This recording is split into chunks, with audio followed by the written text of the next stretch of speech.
20 number question तक कर लिया था ना कल। तो आगे वही थोड़ा सलिब, अब आगे जो प्रश्न आएंगे ना, कल तो क्या थोड़े आसान आसान शुरू शुरू में थे, अब थोड़े मुश्किल मुश्किल क्वेश्चन भी आएंगे। तो उसमें हमें क्या देखना है कि पहली बात तो सभी प्रश्न नहीं होंगे। सभी प्रश्न तो नहीं होंगे। अगर इतना मुश्किल पेपर आया है, सही में इतना आसान भी नहीं कह सकते और मुश्किल भी नहीं कह सकते, परंतु ठीक ठीक दर्जे का पेपर था, तो सभी प्रश्न नहीं होंगे। परंतु फिर भी आपको ऐसे प्रश्न देखने को मिलेंगे जो ऑप्शन से हो जाएंगे। शायद 5 या 7 संख्या में वो क्वेश्चंस भी होंगे। कुछ क्वेश्चंस ऐसे होंगे जो कट रहे होंगे और 2 ऑप्शन अपने को पता नहीं होंगे और वहां से अपने को टिक मार के आगे बढ़ना है। तो सर लगा देना एक बार।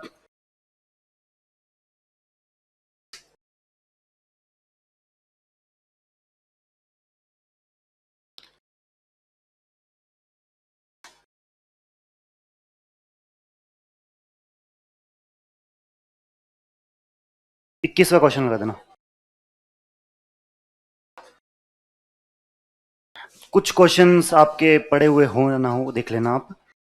बेसिकली यहाँ पर मेरा कराने का कोई ऐसा पर्पज नहीं है कि मैं आपको आंसर रटा दूं, क्योंकि आंसर रटने होते तो आप 2 तारीख को पेपर हुआ उसके बाद आपने रटी लिए होंगे या फिर आपने देख ही लिए होंगे। हमें यहाँ पर कुछ चीजें सीखनी है कि सिलेबस के किस बिंदु से प्रश्न पूछा जा रहा है, नंबर 1। नंबर 2, कि कितने प्रश्न ऐसे होते हैं जो किए ही नहीं जा सकते। हमारे साथ भी ऐसे प्रश्न आएंगे, उनसे हमें घबराना नहीं है। और तीसरी चीज, ऐसे साइंस एंड टेक के ही प्रश्न बताऊंगा मैं आपको जिनमें ऑप्शन में ही खुद में ही वो काट रहा है कि ये वाला ऑप्शन और इन वाला ऑप्शन दोनों में से ही आंसर होगा। ऐसे भी प्रश्न आएंगे जिनमें उन्होंने ऑप्शन ही ऐसे दे दिए हमें कि अपने आप ही ऑप्शन कट जाए। इतना नीचे नहीं जाना सर, ऊपर आओ। 21 नंबर का प्रश्न लगाना है, ऊपर आओ। प्रश्न नंबर 21। तो ये जरूर ध्यान रख।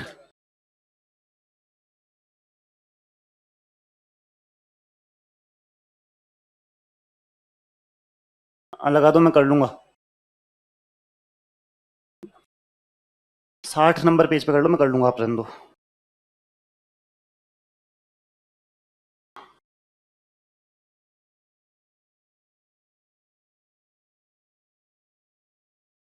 अरे मेरे को याद थोड़ी ना, इस रट के थोड़ी ना आया हूँ। ये 20वां है ना, अब आ जाएगा। ये 21वां प्रश्न है, आप आराम से पढ़िए। और अगर प्रश्न इतना समझ में आए नहीं ना, तो ये ऑप्शंस को वापस एक बार पढ़ने का प्रयास कीजिएगा, समझ में आ जाएगा।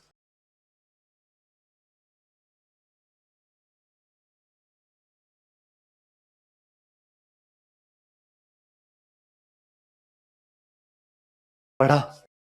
मैं बताता हूँ। पहला क्या लिखा हुआ है यहाँ पे, शक्तियों के बारे में कौन से कथन, और नीचे ये ऑप्शन दे रखे हैं, इनका जरूर ख्याल रखना कि टिक यहां मारना है। ठीक। लोकसभा अध्यक्ष संसद के दोनों सदनों की संयुक्त बैठक की अध्यक्षता करते हैं। सही है, करते हैं। तो ये तो सही वाले में आ गया है, मतलब ये तो है ही है। जब एक वित्त विधेयक को निचले सदन से उच्च सदन को भेजा जाता है, तो अध्यक्ष द्वारा उस विधेयक को वित्त विधेयक के तौर पर प्रमाण पत्र दिया जाता है। ये भी सही है। जब अध्यक्ष को हटाए जाने का प्रस्ताव, जो आपने पढ़ा होगा, विचाराधीन होता है, तब अध्यक्ष ना तो अध्यक्षता करेंगे और ना ही कार्यवाही में भाग लेंगे। अध्यक्षता तो नहीं करेंगे, परंतु कार्यवाही में भाग लेंगे। यही बात अगर हम राज्यसभा के लिए देखें तो ये बात ठीक बैठती है, परंतु स्पीकर के लिए बात ठीक नहीं बैठती, क्योंकि राज्यसभा का जो वाइस प्रेसिडेंट होते हैं वो राज्यसभा के सदस्य नहीं होते हैं। मतलब वोट वोट की बात आती है, तो ये वोट देंगे इस प्रक्रिया में। और चौथा ऑप्शन देखिए, अध्यक्ष मतदान करते हैं। कास्टिंग वोट जो अपन पढ़ते हैं ना कि कास्टिंग वोट डालते हैं, उसकी बात कर रहे हैं। तो कौन कौन से ऑप्शन इसमें सही है, ये आपको पढ़ के ही पता पड़ रहा था ना क्या है। वहां हम क्या करते हैं, हड़बड़ाहट में पढ़ते हैं। इस प्रकार के जो प्रश्न आते हैं ना, जब आप परीक्षा में आपके भी प्रश्न आएंगे, तो आप इतना बड़ा प्रश्न देख के, 4 ऑप्शन देख के, नीचे की ये देख के थोड़ा घबराहट होती है। तो घबराहट में जो अच्छी चीज होती है ना, जो गलती होती है, वो पकड़ में ही नहीं आती है। इसको हम 3 बार पढ़ के चले जाएंगे, लेकिन गलती हमें लगेगी ही नहीं। वहां और लगेगा कि ये तो सही है। उसके लिए थोड़ी सी ज्यादा मेहनत चाहिए और थोड़ी ज्यादा प्रैक्टिस चाहिए। तो यहां पर कौन कौन से ऑप्शन बैठ रहा है? थर्ड।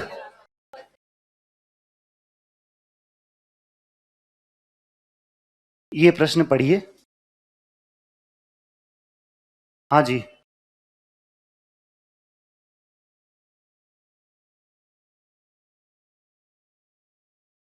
बता दूंगा। पर्सनल है क्या? पढ़ ला।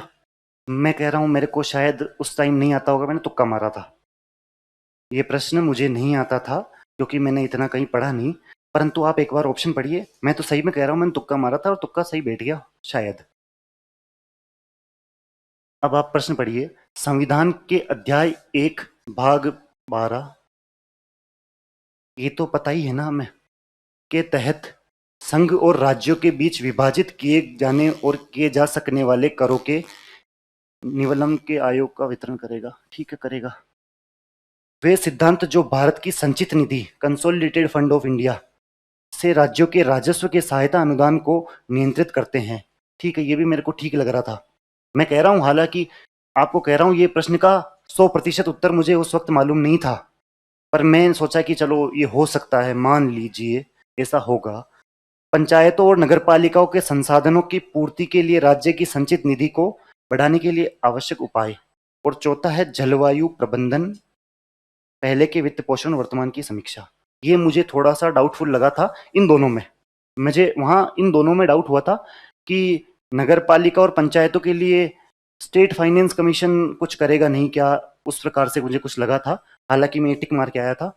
इसका बताने का मेरा एक ही पर्पज है कि सभी प्रश्न आपको आएंगे नहीं, और ये भी नहीं कह रहा कि सभी प्रश्नों में आप तुक्के मार के आइए। मुझे ये प्रश्न नहीं आ रहा तो मैं, मेरी तो क्या थोड़ी बताया भी था आपको, थोड़ी सी अंदर से आदत है कि मेरे को ज़्यादा प्रश्न करने ही होते हैं, और वो स्टाइल मेरे को सूट भी करती है। मुझे लगा था कि ये दोनों तो नहीं होंगे, इन दोनों में से ही कोई होगा, करके आया था। तो आप ये जो टेस्ट देना अपने, उनमें ये करने का कोशिश कीजिएगा कि जब पेपर करते हैं तो कुछ ऐसे क्वेश्चन आएंगे जो आपको नहीं आएंगे। सब क्वेश्चन आ जाएंगे तो कट ऑफ शायद 160-70 जाने लग जाएगी ना। कुछ ऐसे क्वेश्चन होंगे जो आपको नहीं आएंगे, फिर भी प्रयास कीजिएगा कि उन क्वेश्चनों को अटेम्प्ट करें। अटेम्प्ट करने के अलग अलग तरीके होते हैं कि एक ऑप्शन कट गया, मैं अटेम्प्ट करने के लिए जाता था। दो ऑप्शन कट जाए ना, तो बिल्कुल और बिल्कुल अटेम्प्ट करने जाइएगा, क्योंकि 50% रेशियो हो जाता है। कल भी मैंने बताया था कि सही होने की जो प्रोबेबिलिटी है ना, वो बढ़कर 50% हो जाती है। आगे एक और ऐसे प्रश्न आएंगे जिसमें चारों ऑप्शन नहीं पता, उसको हाथ जोड़ के आगे चलने का है। गोला भी नहीं मारना, अगली बार देखना भी नहीं। अगली बार देखेंगे तो क्या पता मन में उत्सुकता हो, कहीं पढ़ा है, कहीं पढ़ा है, कहीं पढ़ा है। वो दिग्विजय सर कहते हैं ना, 3-4 बार हम एक बार घूम घूम के आते हैं तो सोचते हैं कि ये वाला तो कहीं पढ़ा हुआ है यार, ये तो करते हैं। वो पेपर में 3-4 बार पढ़ लेते हैं, गोला मार मार के आगे जाते हैं। मुझे नहीं आता था ये क्वेश्चन, लेकिन मैंने वहां टिक मारने का कार्य किया था। ये अगला क्वेश्चन है, ये भी मैं आपको कहूंगा नहीं आता, और ये उन्हीं स्टाइल का प्रश्न है जो छोड़ने का होता है। मैंने कहा था कि कल वाले प्रश्न थोड़े थोड़े आसान थे क्योंकि राजस्थान की ज्योग्राफी के थे। आज वाले प्रश्न कुछ मुश्किल होंगे। ये आप पढ़ लीजिए प्रश्न। मैं तो 2001 में पैदा हुआ था, आप में से कुछ 2004 वाले भी होंगे, परंतु ये डाटा तो आज तक याद नहीं है ना। ये कोई याद करने की, आज 2004 का पढ़ लिया, कभी 2014 पूछ लेंगे, कोई और पूछ लेंगे। तो इन प्रकार के सवालों को छोड़ने के होते हैं। और हर पेपर में 10 से 12 क्वेश्चन ऐसे होते हैं जो किसी को नहीं आते हैं, ज्यादा ही होते हैं आजकल तो आरपीएससी में। तो इन प्रकार के प्रश्नों से घबराए ना। मुझे तो इसका आंसर भी नहीं पता और आंसर पता करने की कोशिश भी नहीं की, क्योंकि आज 2004 पूछा है, 2014 कर देंगे। मैं किस किस के आंकड़े याद करता रहा हूँ, किसको कितनी सीट मिली, प्रश्न पढ़ के देख लीजिए। 2004 के चुनाव में कांग्रेस ने 145 लोकसभा स्थानों पर विजय प्राप्त की। 2004 में कितने स्थानों पर विजय प्राप्त की वो तो कैसे पता लगाया जा सकता है। 2004 के चुनाव में भाजपा ने 133 लोकसभा स्थानों पर विजय प्राप्त की। इस प्रकार के प्रश्न आराम से छोड़ो, कि यो गोला भरो, आगे बढ़ो। क्योंकि यहाँ तुक्का भी क्या मारे, तुक्का मारने के लिए कम से कम एक चीज तो मालूम होनी चाहिए ना। यहाँ तो कुछ ही नहीं पता। तो ये प्रकार के प्रश्न होते हैं छोड़ने के। अब ये प्रश्न है आसान, संतानम समिति सभी को पता है। इजी सा प्रश्न है, जो एक बार पढ़ लेता है उसको पता होता है कि संतानम समिति की सिफारिश पर सीवीसी को जोड़ा गया। तो इसमें संथानम समिति हम करेंगे। अगर किसी को संथानम समिति पता नहीं हो तो ये तो पता है ना सभी को, फंडामेंटल ड्यूटीज के लिए बनाई गई थी। ये केलकर समिति भी आपको पता है, पढ़ी है ना? ये दो ही बची। ये तो वैसे सभी को पता होती है, संथानम समिति तो बहुत इंपॉर्टेंट समिति है, परंतु ये दोनों तो आपने इकोनॉमी में पढ़ ली है तो, और ये आपने फंडामेंटल ड्यूटीज के लिए पढ़ दी, तो ये दोनों तो वैसे भी कट हो जाते हैं। हालांकि आसान प्रश्न है, काटने जैसा कुछ था भी नहीं, फिर भी मैं बता रहा हूँ। फिर ये दोनों ही पढ़े। हाँ, अभी तक मैंने ये समिति नहीं पढ़ी है, इन दोनों में से डाउट होता। पर ये आसान प्रश्न था, जो मुझे लगता है 90% जनता को वहां भी आता होगा, और इसमें सोच विचार करने को कोई ऐसा था भी नहीं। ये प्रश्न है, शायद आपके कहीं लिखा ना हो, लेकिन सोच विचार करना कि 4 बार हमारे कब कब लगा, कब कब कब लगा।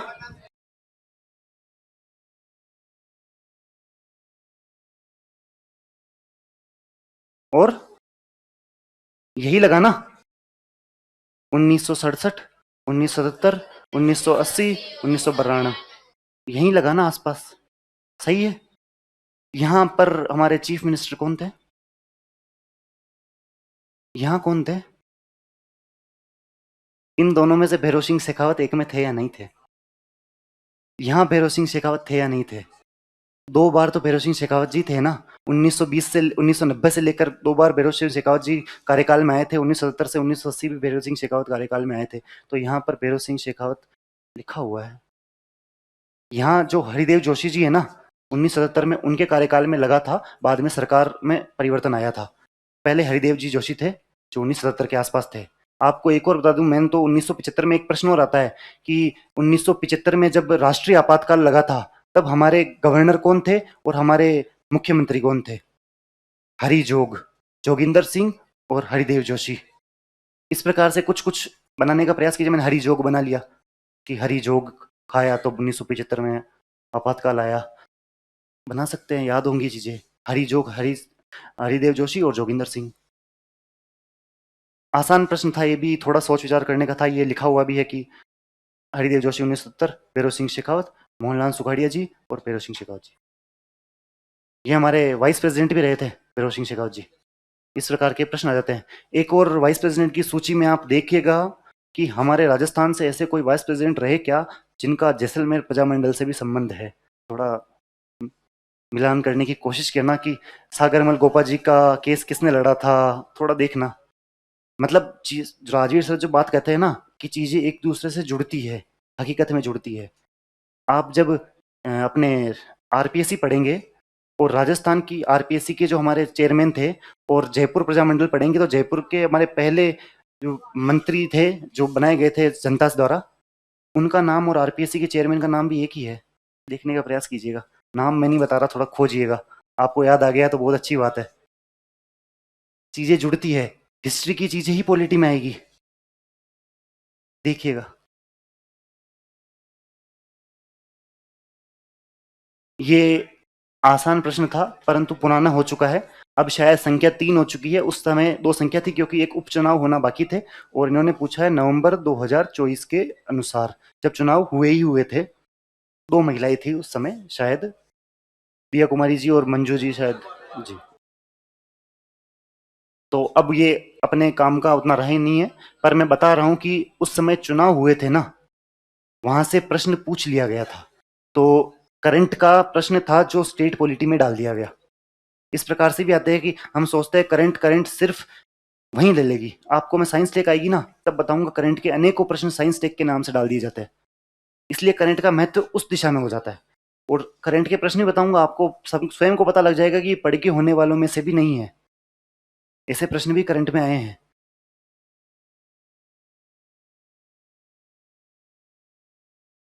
प्रश्न को आराम से पढ़ना, सोच विचार करना, क्या है ये प्रश्न।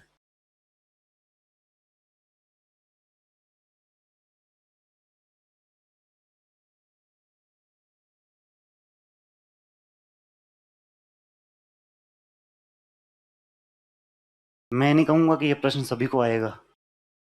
ये भी वो ऑप्शन से खेलने वाला प्रश्न होता है, बिल्कुल।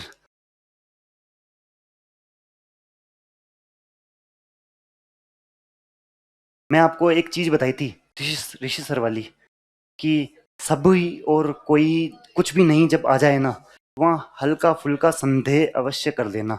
यहाँ भी कभी आपको सभी नजर आ रहा है क्या? नहीं आ रहा?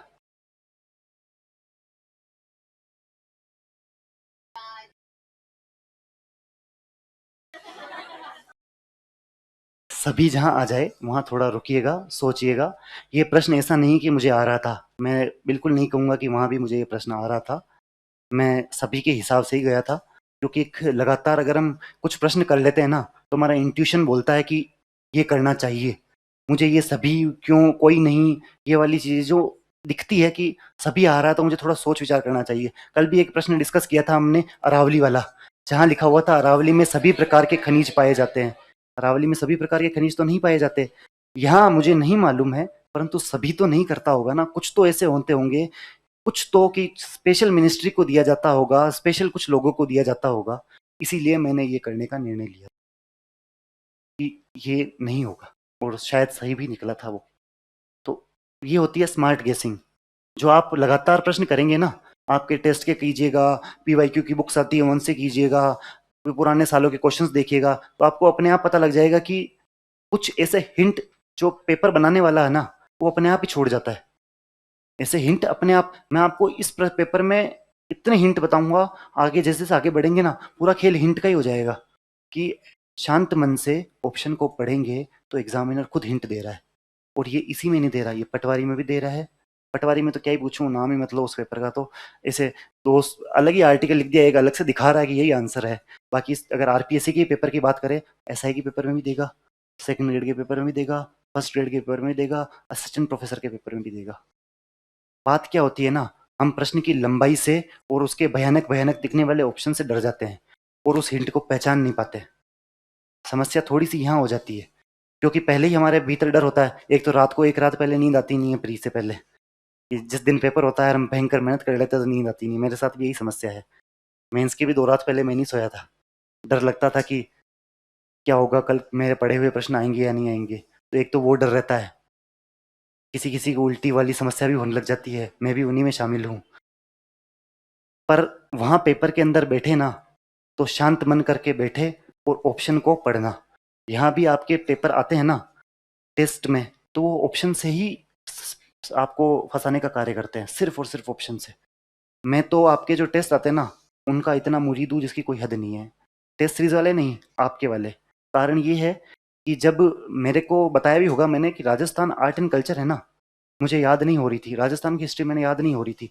आपके पीसीएम 6 बैच के जो थे, उसके मैंने 3-4 पेपर लगाए लगातार, 100-100 प्रश्न हर में आ रहे हैं, और उन 400 से पूरे नोट्स कवर हो रहे थे। क्योंकि हर जो आपकी नोट्स की लाइन है ना, उससे एक ऑप्शन बना दिया जाता है। आप भले ही गुस्सा होते होंगे कि इतना अंदर अंदर जाके कौन पूछता है कि जीर्ण माता से ही 4 प्रश्न, 4 टॉपिक अलग अलग पूछ लिए, या फिर अरावली से ही 4 अलग अलग पूछ लिए और छोटी सी गलती दे देंगे। वो छोटी सी गलतियां मैं इतनी कर रहा था कि वो गलतियों से ही मुझे नोट्स याद हो गए। मेरे नोट्स याद करने का तरीका ही ये था। जो आपके पेपर डिस्कशन आपको जब ऑनलाइन एक्सेस मिलेगा ना, तो आपके पास तो सॉल्यूशन भी अवेलेबल होंगे। मैं डायरेक्ट सॉल्यूशन ही पढ़ लिया करता था। 7वें दिन जब टेस्ट होता था प्री की टेस्ट सीरीज का, तब मैं सिर्फ वो सॉल्यूशन पढ़ लिया करता था, और उससे मुझे नोट्स अच्छे से रिवाइज हो जाते हैं। क्वेश्चन आंसर मेथड होता है, रिवीजन का एक अलग तरीका होता है। एक होता है खुद को सोचने का, कि हमने आज जो पढ़ा है उसको सोचे। जैसे मैं बताता हूँ, थोड़ा इससे हट के बात है। जैसे कि दिलीप सर ने एक बात कही थी, मेरे दिल पे वो बात लग गई, कि उन्होंने कहा कि ड्रिंक स्टडी, ईट स्टडी, वर्क स्टडी।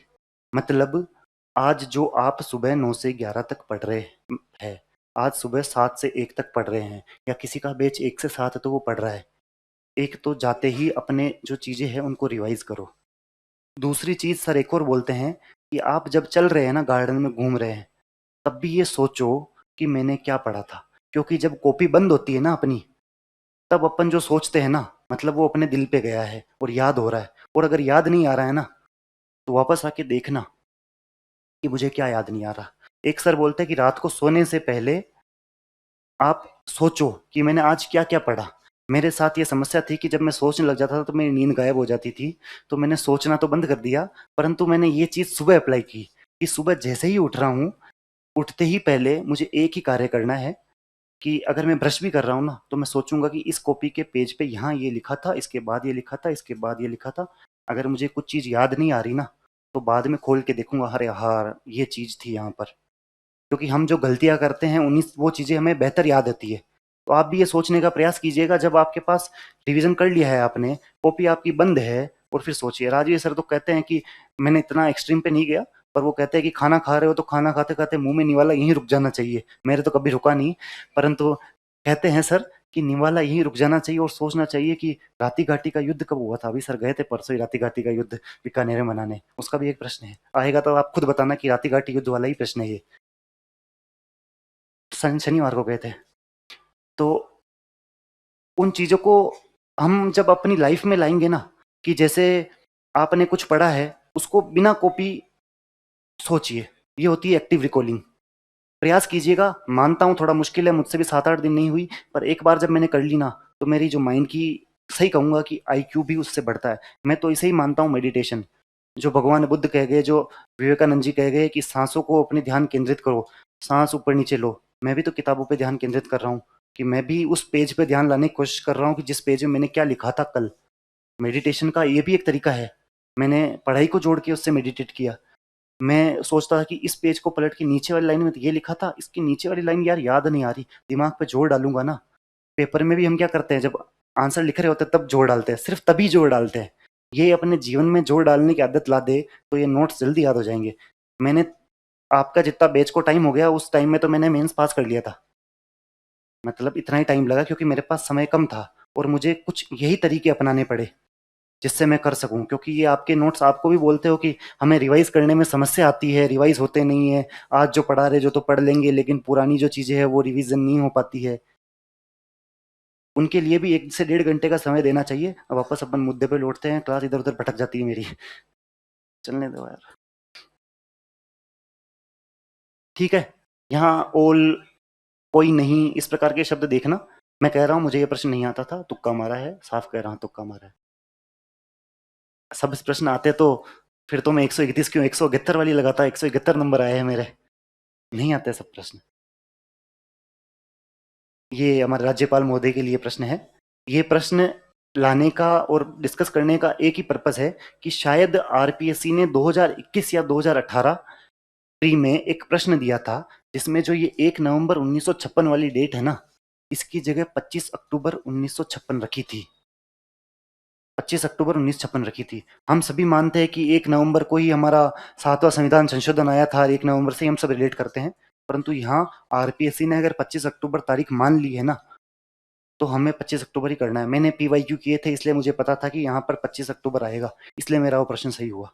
बाकी मैं भी आप ही की तरह कि यार 7वां संविधान संशोधन भी बोल रहा है, और 1 नवंबर को ही हुआ था, हम सभी को याद है, जिसमें अलग अलग चीजें की गई थी, तो 1 नवंबर ही होगा। परंतु आरपीएससी ने 2018 या 2021 किसी एक प्री में 25 अक्टूबर तारीख मान रखी थी, जिस समय हमारे प्रथम राज्यपाल की गुरुमुख निहाल सिंह जी की नियुक्ति हुई थी।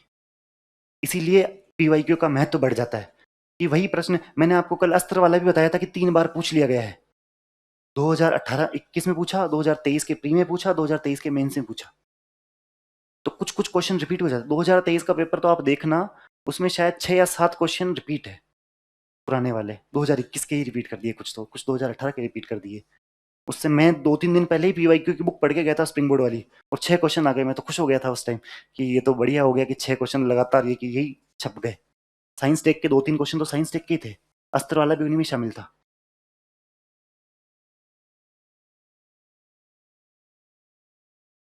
ये प्रश्न आप पढ़िए, आसान प्रश्न है। जिला प्रमुख आसान प्रश्न की श्रेणी में आता है, इसमें इतना कुछ सोचने वाला होता भी नहीं। अपन जब पंचायती राज व्यवस्था पढ़ते हैं, तब हम कौन से आर्टिकल में आता है ये? डिस्ट्रिक्ट प्लानिंग कमेटी, बिल्कुल जेड में 243 जेड। तो इसका कौन सा उत्तर होगा? मतलब आसान प्रश्न है ये, जो इसको तो वहां पे कोई शायद गलत ना करके आए, अगर बेसिक बेसिक नॉलेज है तो।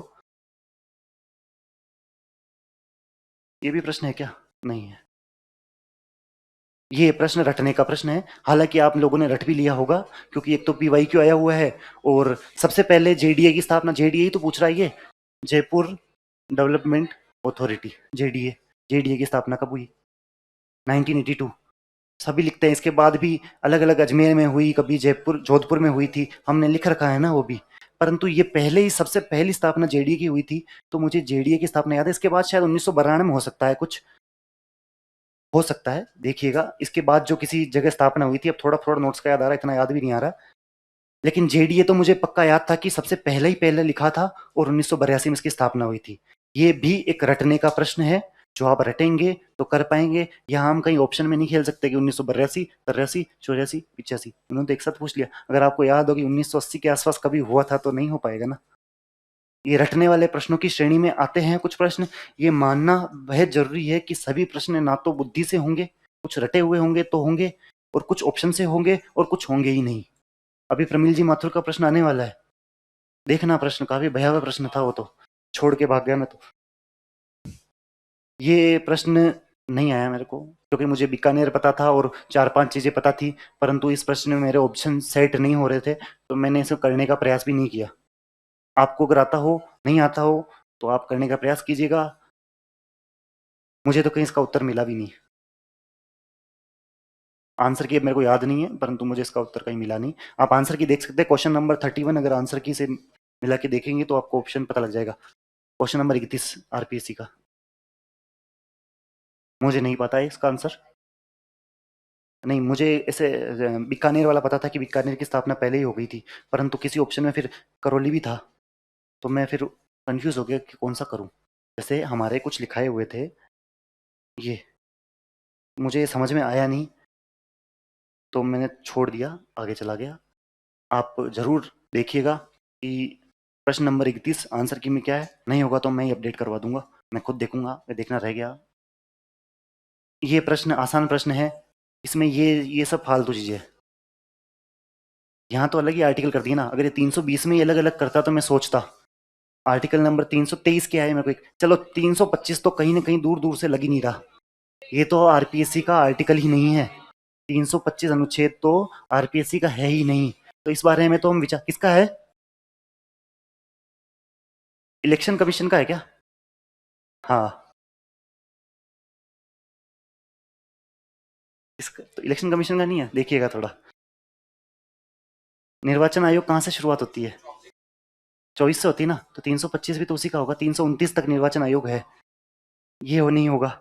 अब 318, वैसे तो ये आप सभी को याद होने चाहिए, गिनती के 7 आर्टिकल आरपीएससी के, और आरपीएससी इन आर्टिकल्स को पूछती भी है। मैंने शायद किसी क्लास में चर्चा भी की थी कि आरएस मेंस का प्रश्न है, आर्टिकल नंबर 315 का समालोचनात्मक विश्लेषण कीजिए, या ऐसे कुछ आया था। आर्टिकल 315 पे एलोबरेशन कीजिए, और आर्टिकल 315 में गिनी चुनी 2 लाइनें हैं कि जेपीएससी हो सकती है, यूपीएससी हो सकती है, और आरपीएससी हो सकती है, स्टेट पीसीएस हो सकती है।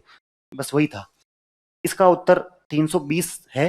3 से मेरे कोई लेना देना नहीं है, लेकिन 320 में कार्य होते हैं, फंक्शंस होते हैं आरपीएससी के, ये आपको पता होने चाहिए। मुझे शॉर्ट नोट्स बनाने की आदत नहीं है, लेकिन अगर आपको आदत है ना, तो डायरेक्ट 7 लाइनों के अंदर लिखिए 315 में क्या है, 316 में क्या है, 317 पे क्या है, 318 में क्या है, 319 में क्या है, 320 में क्या है। लास्ट वाले तो यही होते हैं कि एनुअल रिपोर्ट देगा और संचित निधि पे भारित है, यानी 323 तो एनुअल रिपोर्ट वाला ही है। तो ये 7 लाइनों में लिख के भी याद हो सकते हैं। और जो मैं 324 से 329 तक आपको अनुच्छेद कह रहा हूं ना, वो भी याद हो सकते हैं। 326 क्या है? हाँ, एडल्ट सफरेज, वयस्क निर्वाचन की बात कही गई है, स्पेशल इलेक्टोरल रोल को मना कर रखा है। 326 इलेक्शन कमीशन का ही हो गया। ये एक आसान प्रश्न था। और आरपीएससी, मैंने कल आपको बताया था ना, सिलेबस बता रहा था, तब आपको मैं कह रहा था आयोगों से प्रश्न आएंगे। इलेक्शन कमीशन से कल ही प्रश्न बताया था, वो 60 वर्ष लिख रखा था और 65 वर्ष आयु थी। ये आरपीएससी से प्रश्न आ गया है। आयोग मात्र मात्र 15 पेज के होते हैं, और वहां से 2 से 3 प्रश्न आते हैं। यही मैं आपको इनपुट आउटपुट रेशियो समझाना चाह रहा था, कि जरूरी नहीं कि हम इतने बड़े पोथे पढ़े और उनसे प्रश्न आए, लेकिन ये जरूरी है कि इतनी चीज पढ़े और उससे 2 से 3 प्रश्न मिले। राजस्थान ज्योग्राफी में भी यही समझाया था, आगे प्रश्न भी आएंगे तब भी देखेंगे। पहले प्रश्न आ भी गए हैं कि गलियारे होते हैं, वहां से प्रश्न आते हैं, औद्योगिक क्षेत्र होते हैं, वहां से प्रश्न आते हैं। वर्ल्ड हिस्ट्री, वर्ल्ड ज्योग्राफी आएगी तब भी हम देखेंगे। और राजस्थान में भी आपको बोला था मैंने, साहित्य विशेष, साहित्य के प्रश्न आएंगे। संत, संत के प्रश्न में आपको संत में मार्क कराया था, इसी पेपर में संतों के प्रश्न भी है, लोक देवता के प्रश्न आते हैं। जो कुछ ऐसे टॉपिक आप खुद चिन्हित कीजिए सिलेबस से, जिन जो हॉट टॉपिक हो जाते हैं, जिनसे प्रश्न आने की ज़्यादा संभावनाएं होती है, उन्हें बार बार पढ़ेंगे। मान लीजिए आपने सभी का निर्णय किया है कि प्री से पहले मैं 5 बार रिवीजन करूंगा करूंगी, लेकिन जो ज़्यादा टॉपिक आ रहे हैं उनका 7 बार कर लो ना, तो ज़्यादा प्रश्न सही होने की संभावना भी तो बढ़ जाती है। अभी वो लालदास जी वाला प्रश्न आएगा तो कहेंगे कि वही थे या वही थे वो तो उनका पुत्र कहाँ से हुआ, तो राजीव सर कहते ही है।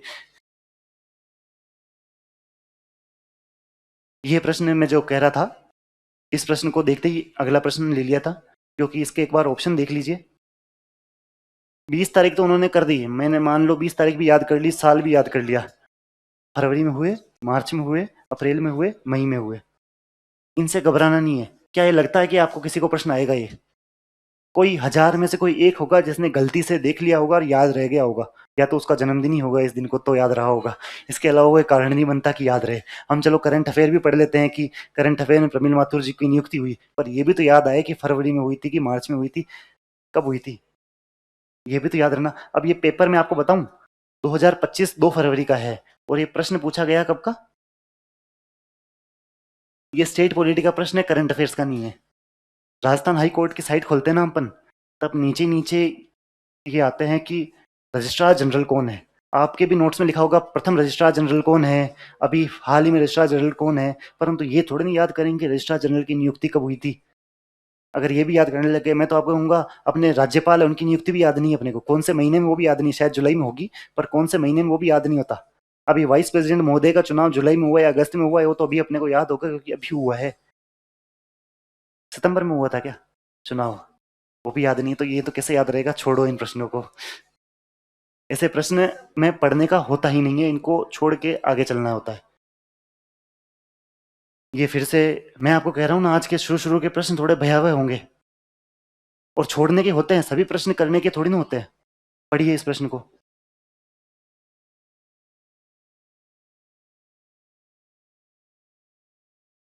मुझे नहीं आता ये प्रश्न, पहले बता रहा हूँ। और मैं, मान लो मैं एक बात बताऊं आपको, मैंने सोचा था कि मैं इन प्रश्नों के उत्तर देख लेता हूं, पर फिर मैंने सोचा कि मैं आपको क्यों झूठ बताऊं कि मुझे वो प्रश्न आ गया था। मैंने सोचा था आंसर की देखने में मेरा क्या जा रहा, आरपीएससी डालूंगा आंसर की 2024 पेपर, क्वेश्चन नंबर ये, इसका आंसर ये। परंतु मैं आपके सामने झूठ पेश करूं कि मैं ये भी करके आया था, उससे मिलेगा क्या? जी सर। तो ये प्रश्न पढ़ लीजिए, सोच विचार कीजिए। ऑप्शन से मैंने शायद तुक्का मारा था, शायद तुक्का गलत भी हो गया था।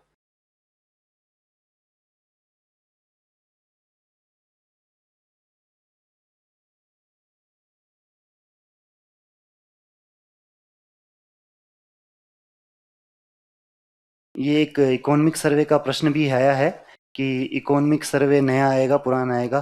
तो मैंने आपको कल ही कहा था कि इकोनॉमिक सर्वे नहीं बदला करते, इकोनॉमिक सर्वे 90% सेम रहते हैं। मुझे ऐसी बात बता दो, सरकार ने ऐसी कौन सी योजना लागू कर दी इस एक साल में जो इकोनॉमिक सर्वे में नहीं है? लाडो प्रोत्साहन योजना, आपको तो याद ही है ना वैसे भी, लाडो प्रोत्साहन योजना कितनी राशि दी जा रही है, बजट में भी देख लिया होगा।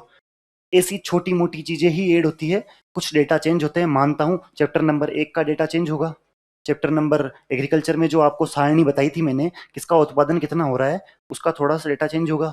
एमएसएमई सेक्टर में कितना उत्पादन हो रहा है, मैन्युफैक्चरिंग में कितना हो रहा है, छोटे मोटे डेटा चेंज होंगे, लेकिन 80 से 90% इकोनॉमिक सर्वे एक ही रहेगा।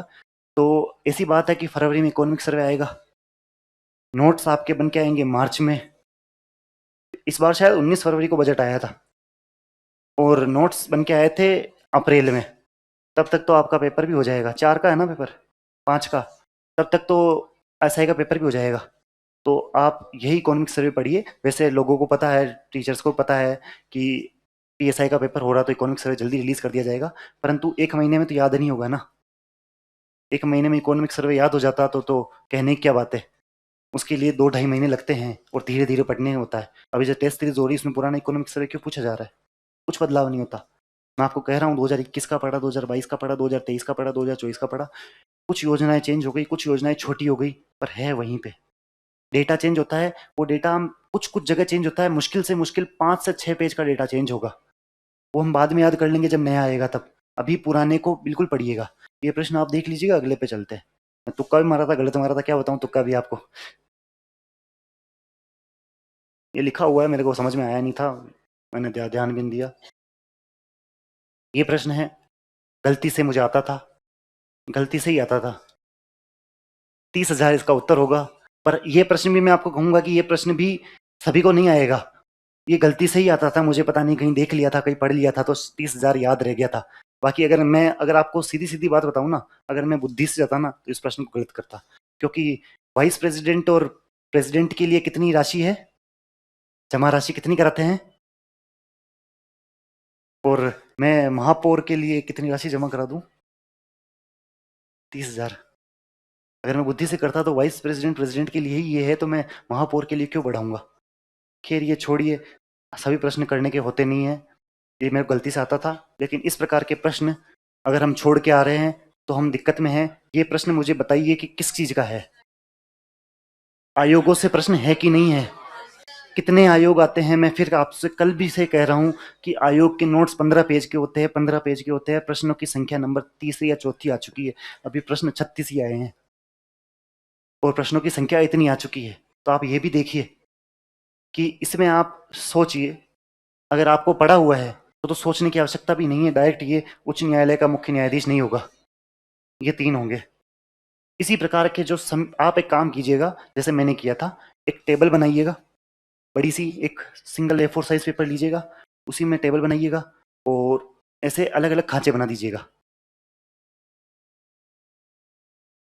यहाँ लिख दीजिएगा कि नियुक्ति कौन करता है, यहाँ लिख दीजिएगा इसकी आयु क्या होती है या टेन्योर क्या होता है, यहाँ लिख दीजिएगा अपॉइंटिंग मेंबर्स कौन होते हैं जो ऊपर लिखे हुए। सभी के साथ लिखेंगे ना तो कंपेरेटिवली याद हो जाता है। ये जो चीफ मिनिस्टर देख रहे हैं या सेंटर में प्राइम मिनिस्टर देख रहे हैं, सब जगह होता है। लीडर ऑफ अपोजिशन देखेंगे, ये सब जगह होता है। ये तो 2 सीटों पर बैठे ही होते हैं, बदलाव यहाँ होता है। कहीं होम मिनिस्टर आ जाएगा, कहीं कैबिनेट मंत्री आ जाएगा, कहीं कोई और आ जाएगा। आप देखेंगे ह्यूमन राइट कमीशन में और ज्यादा संख्या बढ़ जाएगी। तो ऐसे अलग अलग श्रेणियों से बना देना। रिपोर्ट किसको देंगे?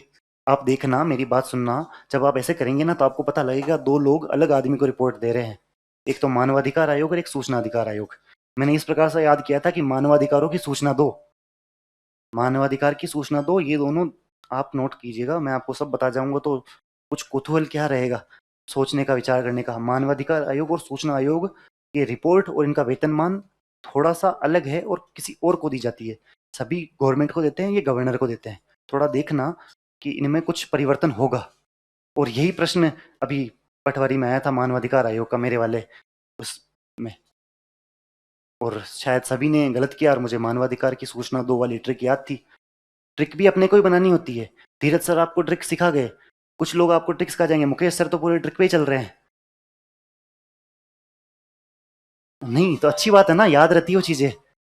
मुकेश सर का, अब आपको ज्योग्राफी में कहूँ तो सबसे ज्यादा ज्योग्राफी याद होगी, सबसे ज्यादा बायोलॉजी की डिजीज याद होगी। तो ट्रिक से ही तो याद होती है। अपनी खुद की बनाई हुई ट्रिक होगी तो वो अपने को ज्यादा याद होगी अच्छे से। तो अब इस प्रकार से कर दीजिएगा तो आपको बेहतर याद होगा। अगर A4 साइज की पेपर लेंगे या थोड़ा सा और बड़ा पेपर हो, लीगल साइज का पेपर आता है, किसी भी ई मित्र की दुकान पे जाना, उसको कहना लीगल साइज का पेपर दे, थोड़ा लंबा आता है, और उस पर सभी नोट हो जाएंगे और कॉपी में चिपका लेना, उनको बार बार पढ़ना। आपके जो ये छोटे मोटे प्रश्न आते हैं ना, यहीं से हो जाएंगे, एक ही पेज से। कुछ शॉर्ट नोट्स इस प्रकार के होते हैं। ये शॉर्ट नोट्स नहीं होते, ये याद करने के तरीके होते हैं, इसको आप चिपका लो भले ही। कितने आयोग एक साथ हो रहे हैं, यहाँ लिख दिया यूपीएससी, यहाँ लिख दीजिए आरपीएससी। मैंने सेंटर और स्टेट का एक साथ लिख रहा हूँ। यहाँ सेंट्रल इलेक्शन कमीशन, यहाँ स्टेट इलेक्शन कमीशन, यहाँ राज्य मानवाधिकार आयोग या नेशनल ह्यूमन राइट कमीशन, यहाँ केग लिख दीजिए, सीवीसी लिख दीजिए। इस प्रकार से वर्गीकरण करेंगे तभी तो हमें तुलनात्मक। अब 4 वर्ष और 64 वर्ष किसकी आयु है? अगर ऐसे मूल्यांकन करेंगे तो आपको पता लगेगा सबका 6 65 आ रहा है, राजस्थान में 6 62 ही होता है। लेकिन ये सीवीसी साला 5 साल नहीं कर रहा है, 4 साल ही की नौकरी कर रहा है। अपवाद दिखेगा तो याद होगा, और इसी तरह के अपवाद पूछे जाते हैं।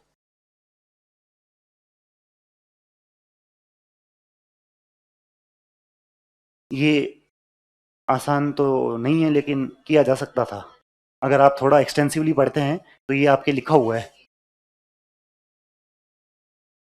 एन के जैन है ना, आप सभी को मालूम है, क्योंकि करवा रखा है, लिखा रखा है हमको कि सबसे ज्यादा कार्यकाल किसका है। सबसे ज्यादा कार्यकाल लिखा रखा है ना, इन्होंने ही सिर्फ अपना कार्यकाल पूरा किया था। आगे एक टेबल बताता हूँ, ये टेबल आपने ही बना रखी होगी, ये टेबल आपने ही बना रखी है या आपको नोट्स दिए होंगे उसमें होगी कि 2005 से 2010 इनका देखिए 3 साल, ये तो कुछ महीने ही रहे। ये, और अभी तो ये जो टेबल होती है इस साइड का भले ही नहीं पढ़ने है, कोई बात नहीं, पहले नाम देख लो कि ये पूछेंगे कि राज्य मानवाधिकार का आयोग, इनमें से कौन राज्य मानवाधिकार का अध्यक्ष नहीं रहा है, कोई इलेक्शन कमीशन वाला डाल देंगे, नाम तो अपने को पता है ना, फिर कंफ्यूज हो जाएंगे। तो ये कम से कम सबसे पहली प्रायोरिटी हमारी ये होनी चाहिए कि हमें ये नाम याद हो, सीरीज वाइज। सीरीज वाइज याद ना हो तो ये तो याद हो कि सबसे पहला कौन था और अभी वाला कौन सा है, बाकी बीच में छोड़ो। वैसे इस प्रकार का प्रश्न मुश्किल प्रश्न आएगा कि अगर सीरीज वाइज जमाए तो, पर ठीक है, अगर ज्यादातर अपन पढ़ लेते तो हो जाता है। दूसरी बात, सबसे ज्यादा कार्यकाल किसका रहा और सबसे कम कार्यकाल किसका रहा, ये चीज तो लिखाई भी जाती है। तो इस प्रकार से आप कर सकते हो, ये कोई इतना मुश्किल भी नहीं था, आपको तो याद भी है वैसे, और याद नहीं है तो याद कीजिएगा। ये सिटीजन चार्टर लिखा है, आपने सिटीजन चार्टर के साथ दो एक कानून और पढ़े, Rajasthan right to hearing act और Rajasthan public service guarantee act 2011 और 2012 के, और सिटीजन चार्टर था। अपन जब लिखते हैं ना तो ये भी लिखते हैं कि सिटीजन चार्टर के आगे का सप्लीमेंट्री है, जब Rajasthan right to hearing act लिखते हैं, Rajasthan public service guarantee act लिखते हैं तो। पहली बात तो सिटीजन चार्टर कब आया था, है इंग्लैंड से आया था ना,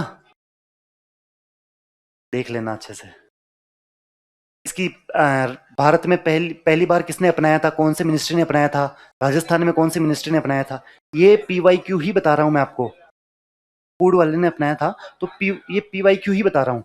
1996-97 के आसपास किसी ने अपनाया था क्या, सेंटर में कब अपनाया था, उसके एक साल बाद स्टेट ने अपनाया था क्या, नोट्स की लाइनें हैं ये सब। और इसमें सीधी सीधी बात है, जो मैंने आपको कहा ना कि Rajasthan right to hearing act आएगा तो सप्लीमेंट्री है, क्योंकि सिटीजन चार्टर में ये वाली चीज नहीं है। इसमें सिर्फ ये बताता है कि कितने समय में करना है, क्या क्या गुणवत्ता है, किस किस प्रकार की चीज है। जो फूड आइटम्स अपन देखते हैं ना, पीछे लिखा होता है कि इसमें इतना प्रोटीन है, इतनी कैलोरी है, तो सिटीजन के चार्टर है, मतलब सिटीजन को जागरूकता देना, फूड आइटम की गुणवत्ता बताना कि इस जो आप पर्टिकुलर आइटम कंज्यूम कर रहे हैं इसमें क्या क्या चीजें उपलब्ध है। ये सिटीजन चार्टर का महत्व था। ये चीज इसमें नहीं थी जो बाद में लाई गई। जो हम लिखते हैं ना, वो लिखते हैं तो सोचा भी कीजिए क्यों लिख रहे हैं, कि ये इसके आगे की सोच है या इसका सप्लीमेंट्री है, इसलिए क्योंकि ये सिटीजन चार्टर में मिसिंग है। थोड़ा सोच विचार करने का प्रश्न था ये। बाकी अगर हम तीनों ऑप्शन पढ़ेंगे तो गुणवत्ता और समयबद्ध सेवा प्रदान करना पता है, बिल्कुल है, ये तो लिखा हुआ है। नागरिक उन्मुखी शासन, ये तो होगा ही, अकाउंटेबल गवर्नमेंट तो होगी ही, उत्तरदायी सरकार, तो ये तीनों तो है ही। ये हमने नहीं पढ़ा तो इस प्रकार से भी बांट सकते हो, और थोड़ा अगर उस तरीके से जाओ तो भी कर सकते हो। इतना कोई ज्यादा मुश्किल भी नहीं था, मुश्किल हो रहा तो मैं खुद ही कह रहा हूँ नहीं आया था मेरे को, पर ये इतना मुश्किल नहीं था, किया जा सकता था। ये लिखे हुए हुए जन जागरूकता में वृद्धि, वो जवाबदेहिता, अकाउंटेबिलिटी। हाँ, ये थोड़ा सा विचार करने वाला प्रश्न था कि कोरोना आएगा तो सब चक्का जाम हो गया, तो कोरोना की वजह से क्या होगा। कोरोना कब आया था, लॉकडाउन कितने टाइम के लिए लगा था, ये 2021 के टाइम ही तो फिर हमारी इकोनॉमिक ग्रोथ में डिप आएगा। जो मेरी, अगर आप पहली बार कोई वीडियो आई थी मेरी स्प्रिंग बोर्ड की, उसमें मैंने वी शेप कर्व का नाम ले रखा है कि एकदम आते आते ये आ गया था। ये वी शेप का कर्व मैं इसी का जिक्र कर रहा था। वी वी इस प्रकार के ग्राफ होते हैं जो इकोनॉमिक के आप आंसर रेडी भी करते हो ना, तब बनाया जाता है। एक जो महिलाएं होती है ना, महिलाएं, वो कामकाजी महिलाएं, उनकी उम्र का भी एक ग्राफ होता है इस प्रकार का, कुछ एजुकेशन से रिलेटेड ग्राफ है ये। जो महिलाएं बिल्कुल ही अशिक्षित होती है वो मनरेगा में काम करती है, जो महिलाएं थोड़ी शिक्षित होती है ना, उनका रोजगार कम हो जाता है, वो काम करना ही नहीं चाहती, वो यहाँ आती है। और जो महिलाएं ज्यादा शिक्षित होती है ना, वो फिर काम करती है। ये हकीकत की बात बता रहा हूँ, ये यू शेप ग्राफ महिलाओं के रोजगार से लिंक होता है, कि जो महिलाएं बिल्कुल अनपढ़ है, नहीं पढ़ लिखी हुई है, वो मनरेगा में चल जाती है और काम करती है, मजदूरी वाला कार्य भी करती है। ये प्रैक्टिकल बात है, उस तरीके से मत लीजिएगा, परंतु हकीकत की बात है, ये इकोनॉमी में ग्राफ के थ्रू दिखाए जाते हैं ये चीजें। और जो थोड़ी बहुत पढ़ लेती है वो नहीं करती है। मैं तो पढ़ेड़ी हूँ, मैं क्या कह रहा हूँ। और जो ज़्यादा पढ़ लेती है वो कॉर्पोरेट फील्ड में जाते हैं, तैयारी करते हैं, सरकारी नौकरियों में आते हैं। इस प्रकार के कुछ ग्राफ है जो अगर आप मेंस आंसर राइटिंग की क्लास भी लूंगा। इस प्रकार के कुछ ग्राफ बना देते, कुछ अतरंग की चीज कर देते, डब्बा बना देते, और अगला आदमी समझ भी रहा है क्योंकि इकोनॉमी का प्रोफेसर चेक कर रहा है आपकी कॉपी, तो वो समझ रहा है ये तो मैंने यार मेरे कॉलेज के दौरान पढ़ा था। मतलब आदमी कॉलेज वाली सोच भी रख रहा है। मैं बीए का नहीं हूँ, बीएससी का हूँ, बता रहा हूँ, ये तो मैंने पढ़ लिया था। इकोनॉमिक सर्वे जो पढ़ने की बात कहता हूँ ना, इकोनॉमिक सर्वे में बना था एक ग्राफ 2022 वाले में। आसान प्रश्न है, आपको लिखा रखा होगा। अभी तो मैं आपको एक बात बता दूं, मैं इंटरव्यू क्लास भी ले रहा हूँ, तो इंटरव्यू क्लास में भी एक ही बात कर रहा हूँ कि ये जो जीएसटी है ना, इसमें अभी दिवाली से पहले बदलाव किए गए। और जीएसटी आपको भी चेंजेस करा दिए होंगे, नहीं कराए तो विजय सर की क्लास है 1.25 घंटे की, वो आप देख लीजिएगा। उसमें उन्होंने नए भारत के लिए जीएसटी जो बदलाव हुए हैं वो करवाए हैं। तो अब जीएसटी इंपॉर्टेंट टॉपिक हो जाता है। हालांकि इन्होंने ये इनपुट टैक्स क्रेडिट मैकेनिज्म के बारे में पूछा गया है, इनपुट कर जमा तंत्र के बारे में पूछा गया, जो हम सभी को पता है दोहरे कर को रोकने के लिए लाई गई चीज है। तो इतना कोई भारी प्रश्न ये भी नहीं हो जाता है, क्योंकि साफ साफ नोट्स की शायद चौथी पांचवी लाइन में लिखा हुआ है ये जीएसटी जब करते हैं हम तब। कैस्केडिंग इफेक्ट आएगा, बिल्कुल आएगा। इकोनॉमिक सर्वे का प्रश्न है। जब मैं आपको इकोनॉमिक सर्वे बोल रहा हूँ ना, मैं फिर कह रहा हूँ ये प्रश्न लाने का कोई मतलब नहीं है। अपने स्प्रिंग बोर्ड के यूट्यूब चैनल पे ही पढ़ा है। 4 सर बैठे थे, 1 2 3 4 कुर्सी लगा के आगे टेबल लगी हुई थी, वो वाली क्लास देख लेना, उन्होंने उत्तर बता रखे हैं। मेरा मकसद ये है कि आपको मैं बताऊं कि इकोनॉमिक सर्वे का प्रश्न आया है, तो इकोनॉमिक सर्वे का महत्व क्या हो जाता है, ये पॉइंट सिलेबस के किस बिंदु से आया है, तो सिलेबस का क्या महत्व हो जाता है, वो आप सिलेबस से लिंक करना सीखिए, ताकि हमें सिलेबस का महत्व समझ में आए, ताकि हमें ट्रेंड समझ में आए, ताकि हमें प्रश्नों को किस प्रकार सोल्व करना है वो समझ में आए। देखिए इकोनॉमिक्स तरह का प्रश्न आपको नहीं आएगा, कोई बात नहीं, मैं बता देता हूँ यहाँ थोड़ा सा। चीफ चीफ कहाँ गया, बड़े न्यूज प्रस्ताव आप पढ़िए, चलो आपको खुद को, आपने इकोनॉमिक्स सर्वे अभी सबने नहीं पढ़ा होगा मैं मानता हूँ, कुछ लोगों ने तो पढ़ा है ना, तो यार पढ़ो इकोनॉमिक्स सर्वे। तो इकोनॉमिक्स सर्वे पढ़ना जरूरी है। अगर हम हमारे सरकार द्वारा जारी किए गए पत्र को नहीं पढ़ रहे हैं ना, थोड़ी समस्या है। आप जो सोच रहे हैं आपके करंट अफेयर का निर्माण कहाँ से होता है, मैं बताऊं, सूजस की मैगजीन आती है, वहां से जो इंपॉर्टेंट, क्योंकि सभी सूजस की मैगजीन नहीं पढ़ सकते, सूजस की मैगजीन भी बड़ी चौड़ी आती है, तो आप सब नहीं पढ़ सकते। सूजस से जो इंपॉर्टेंट इंपॉर्टेंट टॉपिक होते हैं ना, वो निकाले जाते हैं। दूसरी बात, बजट की जो सारणी होती है वहां से निर्माण होता है। पीआईबी एक साइट बोल रहा हूँ, प्रेस इन्फॉर्मेशन ब्यूरो, जो सरकार, भारत सरकार और राजस्थान सरकार जो जारी कर रही है ना, वो उसे कहते हैं ऑथेंटिक सोर्स। जो ऑथेंटिक सोर्स की हम बात करते हैं, उससे बनते हैं नोट्स, उससे बनते हैं हमारे करंट अफेयर के किताबें। आप जो मूवल क्रोनोलॉजी देख रहे हैं या स्प्रिंग बोर्ड के देख रहे हैं या कुछ भी देख रहे हो, तो यहाँ से निर्माण होता है उन नोट्सों का। या ऐसा थोड़ी ना कि करंट अफेयर के एडिटर जो हमारे यहाँ बैठे हैं वो बैठ जाएंगे, आज का अखबार देखता हूँ सुबह से शाम तक पूरा एक एक अखबार छान मारूंगा और नया क्या लिख लूंगा। ऐसा नहीं होता है करंट अफेयर। हाँ, हालाँकि कुछ चीज़ें होती है, परंतु गवर्नमेंट की साइट पढ़ी जाती है, सोजस की मैगज़ीन पढ़ी जाती है, पीआईबी पढ़ा जाता है, गवर्नमेंट का कुछ और ड्राफ्ट होता है पढ़ा जाता है, इनसे बनते हैं। तो इकोनॉमिक सर्वे उनमें सबसे ज़्यादा इम्पोर्टेंट, क्योंकि साल में 1 बार आता है, और उससे प्रश्न मैंने आपको कल ही बताया था कि आरएस प्री में 15 प्रश्न आएँगे। और ऐसा मत सोचिएगा कि 3 महीने के इकोनॉमिक सर्वे आप पूरा कंठस्थ कर लेंगे। जब आप पढ़ने बैठेंगे आपको स्वयं को पता पड़ जाएगा इकोनॉमिक सर्वे। ऐसा नहीं कि बिल्कुल 1-1 घंटा रोज़ पढ़ रहे हैं और हो गया, समय लगता है। 4 से 5 महीने लगे थे मुझे इकोनॉमिक सर्वे के पहले शब्द से आखिरी शब्द तक याद करने में, कि मुझे अगर पॉइंट के बाद भी कोई संख्या हो तो याद होनी चाहिए, क्योंकि पॉइंट के बाद की संख्याएं भी पूछी जाएगी। आपकी इकोनॉमिक सर्वे का चैप्टर नंबर 1 है ना, उसमें पॉइंट के बाद की संख्याएं भी पूछी जाएगी कि 18 पॉइंट कितना है, 27 पॉइंट कितना है, एग्रीकल्चर का योगदान जीएसडीपी में कितना है, सब याद करनी पड़ती है। अभी अभिषेक सर ने क्लासेस ले रखी है, अभी देखो ना, जो एसआई की तैयारी कर रहे हैं आप क्यों नहीं देख रहे। फिर आपको मानता हूँ 5 प्रश्न ही आ रहे हैं एसआई में, पर 5 प्रश्न 10 नंबर आते हैं, और 10 नंबर होते हैं, मैं 10 नंबर बता दूं आपको, कम से कम 10 नंबर आपके 5,000 से 6,000 रैंक तो मिनिमम मिनिमम लेके जाएगी। आप समझ रहे ज़्यादा ही लेके जाएगी, लेकिन डराना नहीं चाह रहा हूँ। 10 नंबर में 5 से 6,000 लोग तो स्प्रिंग बोर्ड की टेस्ट सीरीज में आ जाते हैं। तो आप थोड़ा, अगर राजस्थान में देखेंगे तो 10 नंबर में शायद 40-50 हज़ार लोग कवर हो जाएंगे। इतना महत्व एक एक नंबर का होता है। और ये प्रश्नों की चर्चा करना मेरा आपका समय बर्बाद करना नहीं है, कुछ सिखाना है कि हमें उस दिशा में पढ़ना चाहिए जो दिशा हमारे लिए इम्पोर्टेंट हो। ये प्रश्न इकोनॉमिक सर्वे का है, आप पढ़ लीजिए।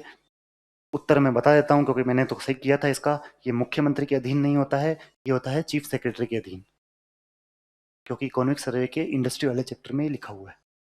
हम जो इन्वेस्टमेंट की बात करते हैं ना, राजनिवेश पोर्टल सरकार का पोर्टल है यार, सरकारी इकोनॉमिक सर्वे में लिखा हुआ है, क्यों ना पढ़े? आप क्या सोचते हो? तो ये इकोनॉमिक सर्वे जो बनता है, जो हमारे नोट सब पे मिलता है, वो 400 पन्नों को कंसाइज करके बनाया गया कि हम आलतू फालतू की चीज़ें ना पढ़े। बाकी आप सभी लोग 400 पेज पढ़ने के लिए तो नहीं पढ़ सकते ना, कि 400 पेज का इकोनॉमिक सर्वे आ रहा है, छोटे छोटे अक्षर लिखे होते हैं। कभी आपको कभी मन करे ना, तो Rajasthan economic survey, India economic survey type करके देख लेगा, एंटर करना, पीडीएफ डाउनलोड करना, 30 MB की पीडीएफ है, इतनी लंबी चौड़ी है कि पढ़ते पढ़ते रहेंगे तो शायद पूरा कोर्स हो जाएगा, लेकिन वो पीडीएफ नहीं होगी। उससे इंपॉर्टेंट इंपॉर्टेंट चीज़ें एक्सट्रैक्ट की जाती है, और 95 से 99%, मैं तो कहता हूँ 100% क्वेश्चंस इकोनॉमिक सर्वे की हिट करते हैं उसी किताब से। जो 120 पन्ने की किताब कह रहा हूँ, उसका महत्व तो बहुत ज़्यादा है, अभी से सीख लीजिएगा। क्योंकि अगर अभी इकोनॉमिक सर्वे का महत्व नहीं सीखोगे ना, तो पीएसआई की वैकेंसी में वो 10 नंबर का आपको नुकसानदायक होगा। अभी वीडियो को पेपर देखे आए हो आप, 30 नंबर की इकोनॉमिक सर्वे थी, जो वीडियो को पेपर देने गए थे ना। मैं तो उस बात में मानता भी नहीं कि तैयारी, मैं तो हर परीक्षा देता था, तैयारी आरएस की कर रहा था, पर परीक्षा सभी देता था, बिना पढ़े जाता था। साइंस एंड टेक्नोलॉजी का साथ साथ ही करेंगे, मैं बता दूंगा उसी टाइम। अगले प्रश्न की ओर चर्चा करते हैं। साइंस एंड टेक्नोलॉजी आने वाली। वैसे ये प्रश्न जो मैं आपको कह रहा था ना, कि ऑप्शन में ही आपको कुछ गड़बड़ लगेगी, पहले और दूसरे ऑप्शन आप पढ़िए।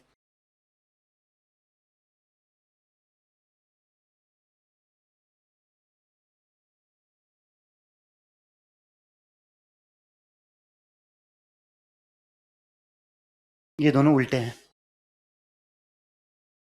दोनों उल्टे हैं। ये कोर मुद्रास्फीति और हेडलाइन मुद्रास्फीति की चीजें ही अलग होती है। ये इधर ये होता, इधर ये होता, सही होता, मतलब ये भी गलत, ये भी गलत। सी उत्तर। सिंपल सी चीज है, मुद्रास्फीति सिलेबस में लिखा हुआ है, इकोनॉमी के बेसिक नोट्स से आया है। अब हम इकोनॉमी के बेसिक नोट्स को दरकिनार करते हैं तो थोड़ी दिक्कत है। आज के प्रश्न अभी अभी वाले थोड़े डिफिकल्ट है, आगे जैसे जैसे प्रश्न आएंगे ना, आसान होते जाएंगे। ये देखिए, तो टेस्ट सीरीज में से ही पूछा था कि क्या होता है हेडलाइन इन्फ्लेशन, क्या होता है कोर इन्फ्लेशन, क्या होता है। ये भी गलत हुआ था, नीचे लिखा हुआ है।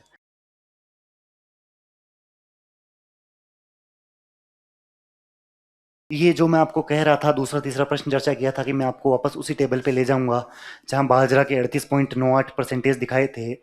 वो वापस इकोनॉमिक सर्वे की उसी टेबल से प्रश्न पूछा गया है, जिसे हम पढ़ ही नहीं रहे हैं। जो आप राजस्थान ज्योग्राफी का प्रश्न तो नहीं मान रहा ना इसे कोई? इंडिया की एग्रीकल्चर का प्रश्न तो नहीं मान रहा ना? ये इकोनॉमिक सर्वे का प्रश्न है कि कहीं इंडिया के एग्रीकल्चर से आ गया हो, नहीं। इसमें अगर आपको पता हो ना, 8 फसलें लिखा रखी थी, ये रही 8 फसलें, 10 फसलें, यहाँ राजस्थान कितनों में फर्स्ट है? ये तो कम से कम याद करेंगे ना, बेसिक सी चीज है कि बाजरा में राजस्थान फर्स्ट है, सरसों में राजस्थान फर्स्ट है, कुल तिलहन में राजस्थान फर्स्ट है, ग्वार में राजस्थान फर्स्ट है। 4 चीजों में फर्स्ट है ना। तो यहाँ देखिए कि राजस्थान में उन 4 चीजों में से कोई सी भी एक चीज है क्या? नहीं लिखा हुआ है ना, तो ये तो कट ही गया। जहां पहला है वो काट दो, पहला कट गया, पहला कट गया, और पहला कहाँ है? तो तीसरा और चौथा विकल्प बचा। मूंगफली सभी को पता होता है गुजरात में होती है, तो उस प्रकार से मैं इसको टिक लगा क्या करूं, बता देता हूं फिर भी। पोषक अनाज कर्नाटक में है, मूंगफली सभी को पता है गुजरात में है, दूसरा कहाँ है, पांचवा कहाँ है? ये रहा।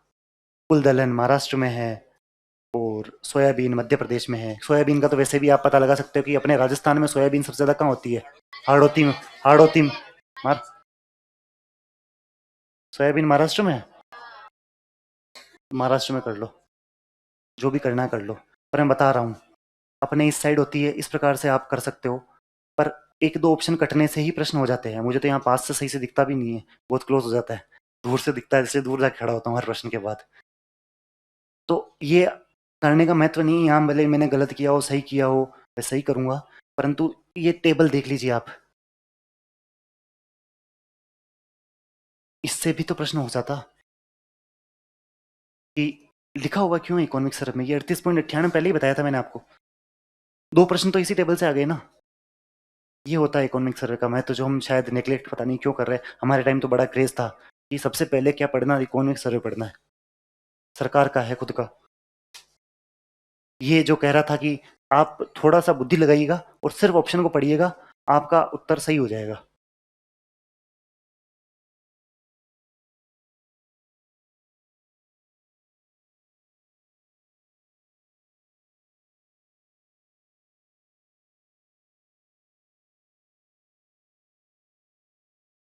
अब मैं आपको एक बात बताऊं, 75% ग्रामीण लोग और 50% शहरी लोग, क्या दोनों मिला के सिर्फ 50 करोड़ ही होंगे क्या? तो 67% जनसंख्या इसमें कवर होती है। मुझे तो याद था, लेकिन अगर आपको याद भी नहीं है तो ये तो सोचिए कि ये जनसंख्या मिला के सिर्फ 50 करोड़ ही हो रही है क्या?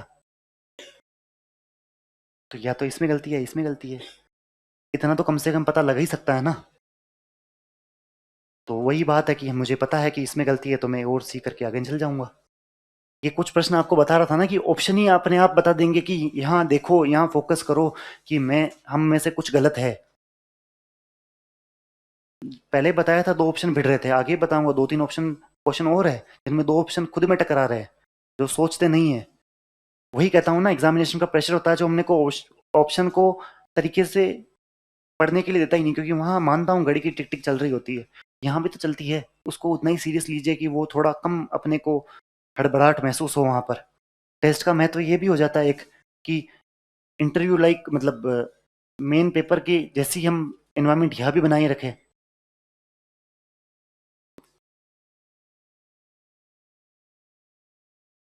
ये मैंने प्रश्न सोल्व नहीं कराऊंगा, लेकिन ये प्रश्न मैंने आपको बोला था, खुशहाली इंडेक्स जो आपकी बताई रही थी कि अलग बिंदु में लिखी हुई है, हर बार प्रश्न आ रहा है, या तो मानव विकास सूचकांक से आ जाएगा या खुशहाली इंडेक्स से आ जाएगा।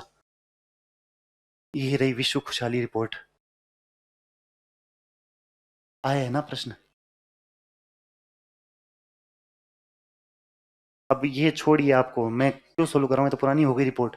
लेकिन ये बात याद रखिएगा कि जब नई रिपोर्ट आए ना, तब ये याद रखिएगा कि ये सिलेबस में लिखी हुई है। बाकी रिपोर्ट आप भले ही पढ़े ना पढ़े, खूब सारी रिपोर्ट आती है, डेमोक्रेसी की रिपोर्ट आती है, प्रेस की रिपोर्ट आती है, फ्रीडम इंडेक्स आती है, आपने आर्मी में कौन से रैंक है वो रिपोर्ट आती है, एजुकेशन की रिपोर्ट आती है, परंतु जो लिखी हुई है वो तो कम से कम कंठस्थ पता होनी चाहिए। इसमें मैंने आपको यही बोला था कि एक तो अपने रैंक कौन सी है, एक अपना स्कोर क्या है, एक अपने पड़ोसियों से कैसा कर रहे हैं, प्रश्न वही है।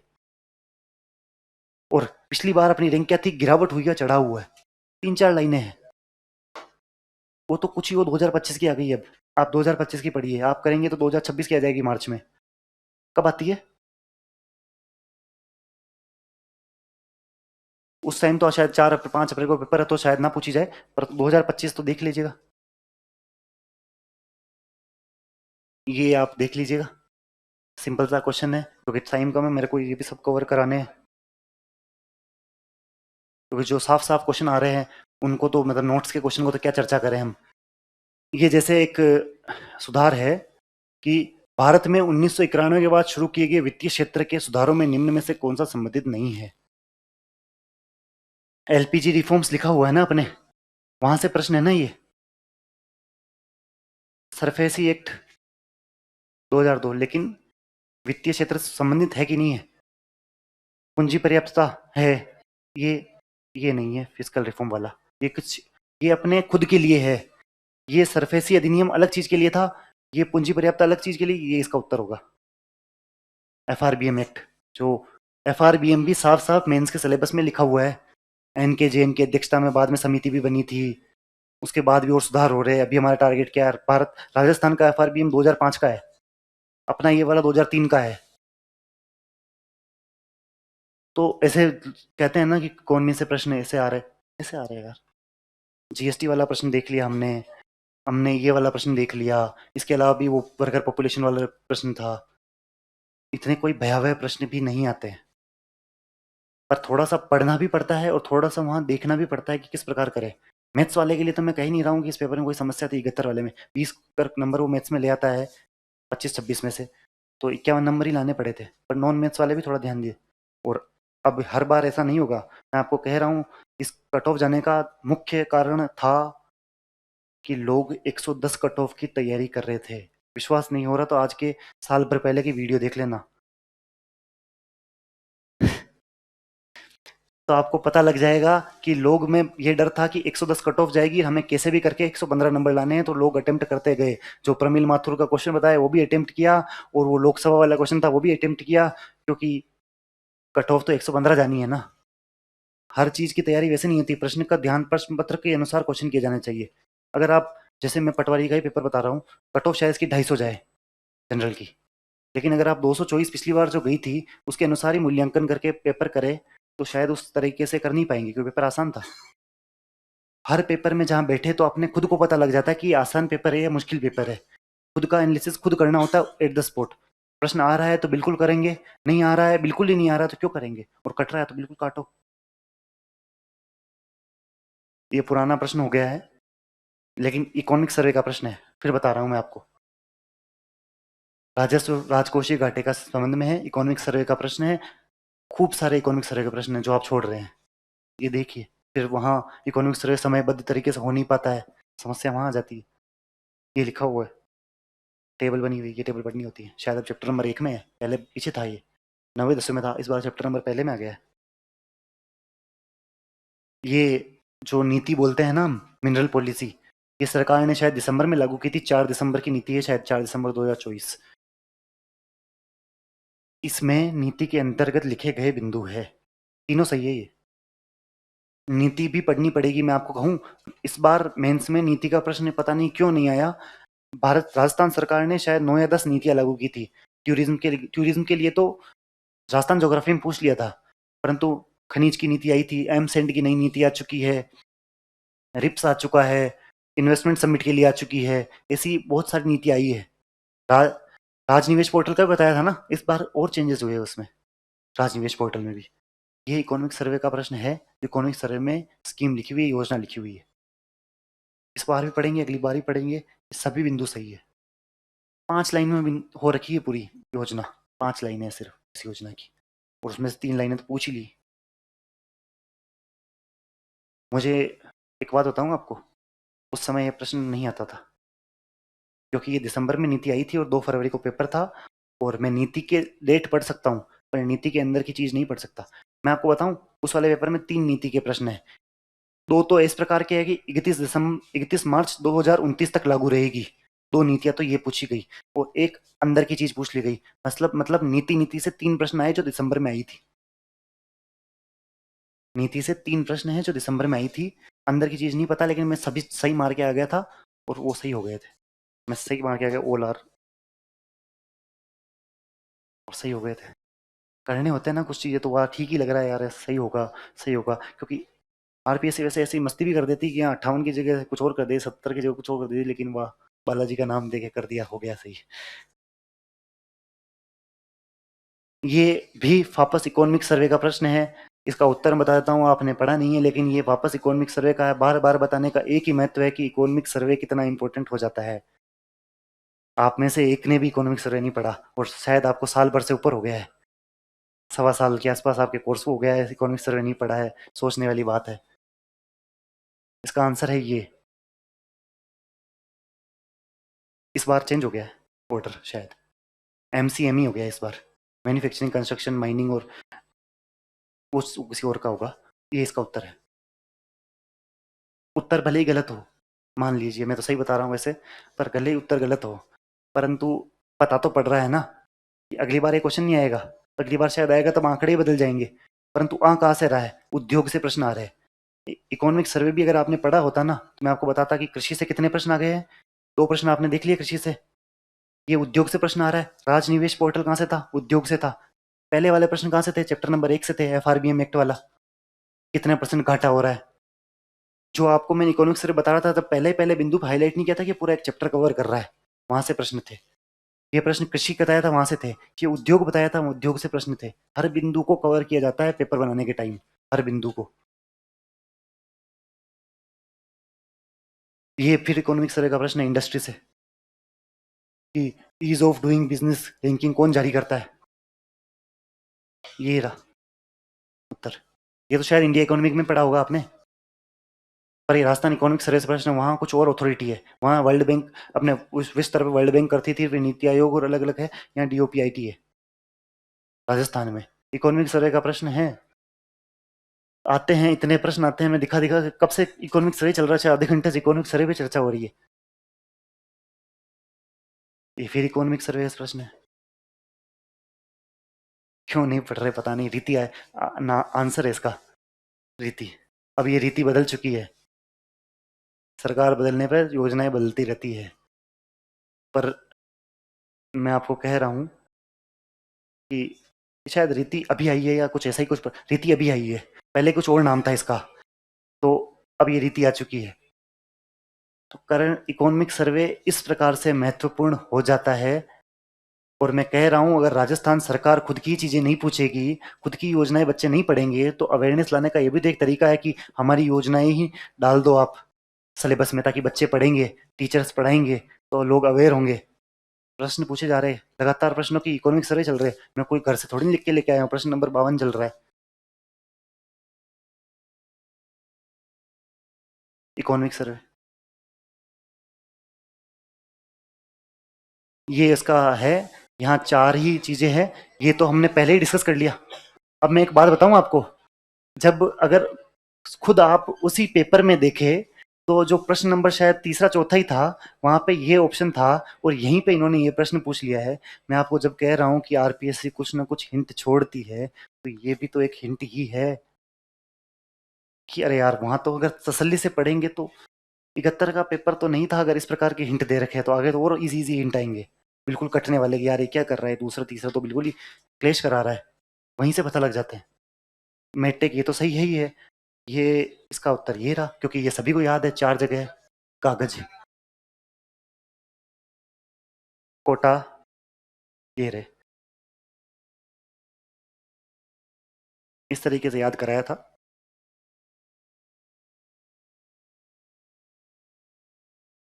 याद तो इकोनॉमिक सर्वे के, ये रहा इकोनॉमिक सर्वे, यहाँ से ये लो, आप जो कहते हो ना कि ये कहाँ से राजस्थान ज्योग्राफी में आ रहा है, कल भी मैंने बोला था राजस्थान ज्योग्राफी सर के अंदर से उद्गार नहीं होता है, ये इकोनॉमिक सर्वे से बनती है कुछ तो, कुछ जो रेवेन्यू बुक डिपार्टमेंट की बुक आती है ना, वहां से बनाई जाती है। जो आप कहते हो कि कौन सा जिला पाकिस्तान से टच कर रहा है, कौन सा राज्य पाकिस्तान से टच कर रहा है, ये रेवेन्यू डिपार्टमेंट का काम होता है, ये सैटेलाइट मैपिंग से करके बताना।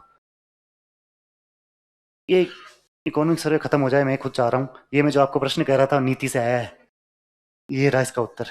3 प्रश्न नीति से है, दूसरा प्रश्न आ चुका है। ये फिर जब पीछे ही नहीं छोड़ रहा इकोनॉमिक सर्वे, ये फिर नारडोल तो चलो नहीं आता इकोनॉमिक सर्वे, नारडोल पाली तो ये तो सबको पता है ना, पहले में चौथा, कहाँ है पहले में चौथा, इन 2 में कट गए। फिर और कोई किसी का गांव का नाम पता है, ये कहाँ पे है, अच्छा धर्मपुरा कहाँ पे है, पहले ये मिला के देखो, डी में कौन सा है, फर्स्ट, दोनों में आ गया। धर्मपुरा कहाँ पे है, बाड़मेर, कहाँ लिखा हुआ है, धर्मपुरा बाड़मेर, मालकी तूस उदयपुर, ये पाली, ये नेनवा बूंदी। कितने प्रश्न बताए जाए कि आपको विश्वास हो जाए कि इकोनॉमिक सर्वे कितना महत्वपूर्ण है। ये बंद ही नहीं हो रहा। ये इंडिया से है, जो आपने पढ़ा होगा, अभी काफी ज्यादा चर्चाओं में योजना रही है। मेरा मीडियम इंग्लिश था, पर यहाँ हिंदी में बोल रहा हूँ, जो हिंदी भी आती है, प्रश्न भी हिंदी में पढ़ रहा हूँ, बोल भी हिंदी में रहा हूँ, क्योंकि हिंदी इंग्लिश पेपर 4 में होती है तो हमें पढ़नी पड़ती है, उसी हिसाब से बोलनी पड़ती है। मैं क्लिष्ट शब्दों का भी यूज कर सकता हूँ हिंदी में, लेकिन कक्षा के हिसाब से वो सही नहीं रहेगा। देखिए,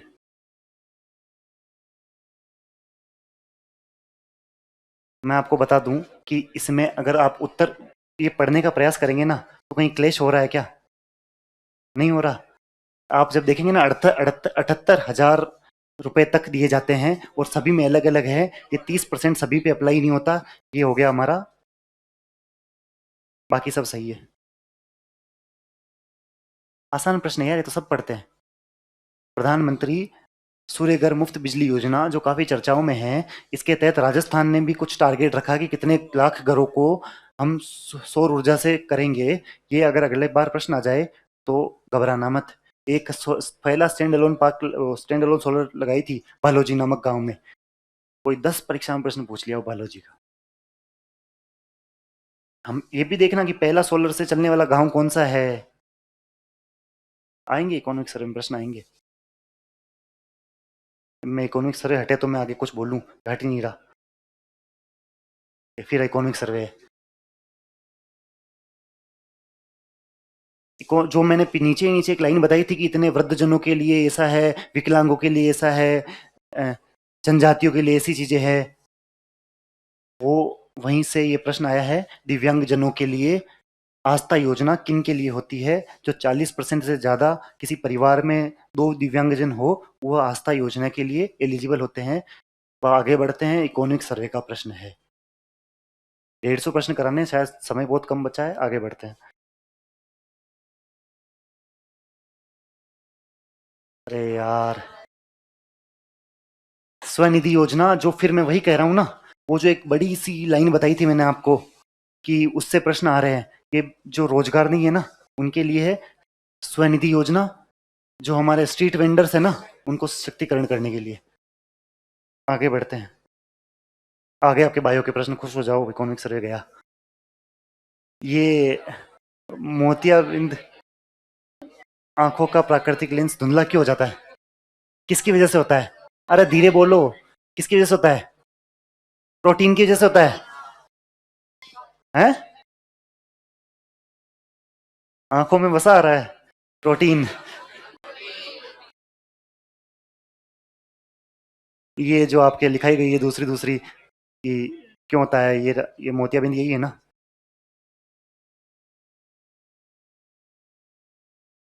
ये साइंस का प्रश्न है जो मैंने बोला था ना, दैनिक जीवन में विज्ञान। जो, अरे यार, आराम से आराम से। चारों सही है।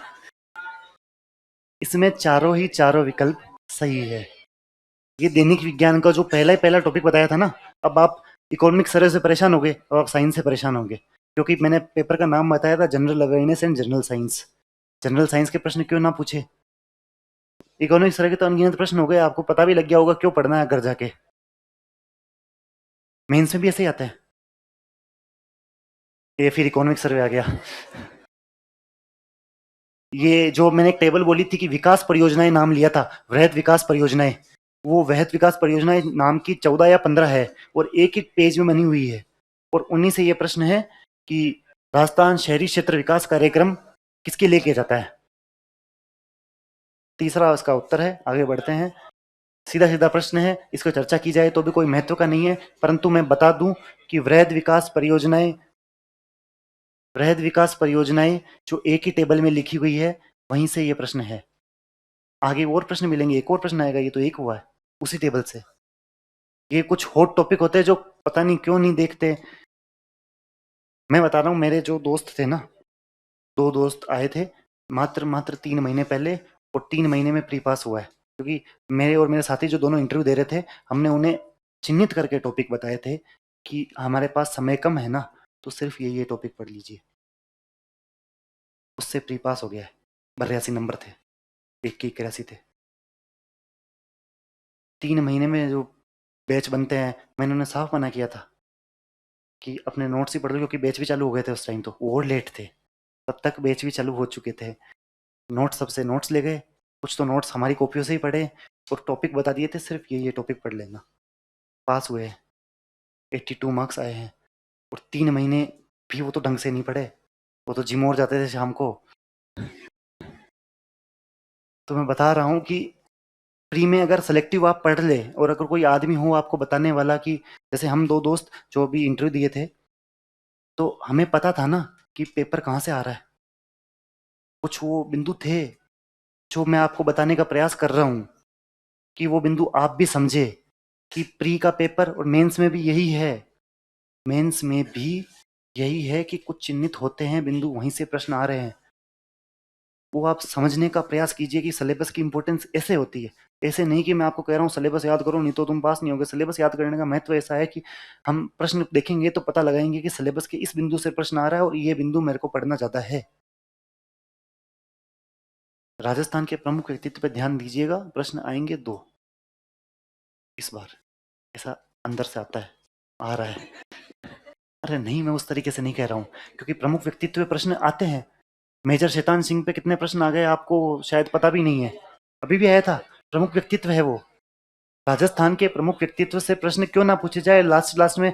हर कोई सा भी सिलेबस देख लीजिए आप, कोई सा भी, राजस्थान का प्रमुख व्यक्तित्व लिखा हुआ है, पूछेंगे प्रश्न।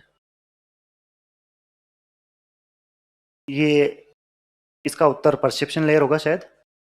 ये साइंस एंड टेक का प्रश्न है, जो वायरलेस कनेक्शन जो हमारे लिखा हुआ है ना, उसके रिगार्डिंग है। परसेप्शन नेटवर्क ऐसे कुछ होगा, परसेप्शन होगा, देख लेना, आप कंफर्म कर लेना। ये जो मैं आपको कह रहा था ना उस वक्त प्रश्न, कि हमारे पास आया था ऐसा प्रश्न कि कल डिस्कस कर रहा था, डीआरडीओ द्वारा हवाई खतरों को निष्क्रिय करने के लिए मानव पोर्टेबल वायु, मतलब हाथ में ले जाके छोड़ने वाला, ऐसा कौन सा निकाला गया। वी शॉर्ट्स आंसर है इसका। अरे धीरे बोलो, वी शॉर्ट्स इसका उत्तर है। ये अब मैं आपको कहूँ ना कि साइंस टेक के नोट से आया, तो नहीं आया था, क्योंकि क्लास तो पहले ही हो गई थी। लेकिन जो करंट अफेयर पढ़ाते हैं ना, तो करंट अफेयर में एक साइंस एंड टेक्नोलॉजी के लिए अलग से पेज होते हैं, और वहां से ये प्रश्न आया। ये प्रश्न नंबर 1 हो गया, आगे आएंगे तो और प्रश्न मिलेंगे आपको। जो करंट अफेयर का महत्व, एक तो मैंने आपको स्टेट पॉलिटी में बताया था, एक नीति आई थी दिसंबर वाली 3, एक ये आ गई। करंट अफेयर का महत्व सिर्फ करंट अफेयर उस तरीके से नहीं होता, इन प्रश्नों में भी करंट अफेयर आ जाती है, क्योंकि नया क्या हो रहा है प्रोफेसर देखता है, अभी नया लेटेस्ट क्या हो रहा है वो पूछना चाहूंगा ना मैं। साइंस एंड टेक्नोलॉजी तो बनी ही इस पे।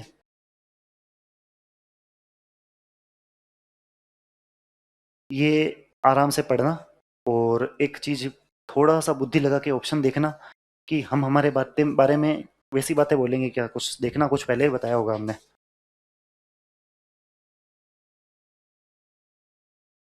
हम हमारे बारे में कोई बुरी बात बोलेंगे क्या, पहला ऑप्शन देख लो आप। ऐसी क्यों चीज बोलेंगे कि ये कई लक्ष्यों को भेदने में सक्षम नहीं है। मुझे नहीं आता होगा, पर अंदर से वो तो हुआ ना कि यार ये ऐसा तो क्यों बोलेंगे। ऐसा बोलते हैं कई लक्ष्यों को भेदने में सक्षम है, तब तो लगता है हमारी तारीफ कर रहे हैं। और ऐसे कहते हैं कई लक्ष्यों को भेदने में सक्षम नहीं है तो हमारी बुराई कर रहे हैं। पेपर में कम से कम बुराई तो क्यों करेंगे। ये नहीं कह रहा हूँ मेरे को आता था, पर इसी तरीके से किया, ऑप्शन को देखा, और ये यार ऐसे तो क्यों कहेंगे कि कई लक्ष्यों को भेदने में सक्षम नहीं है। अब जैसे हम S-400 की बात करेंगे तो कहेंगे ये कई लक्ष्यों को भेदने में सक्षम है। इस थोड़ी कह देंगे S-400 की विशेषता ये कई लक्ष्यों को भेदने में सक्षम नहीं है। हम हमारी बुराई क्यों करेंगे किसी भी प्रश्न पत्र में या किसी भी मीडिया चैनल पे या कहीं भी। उसी प्रकार का कॉमन सेंस का प्रश्न था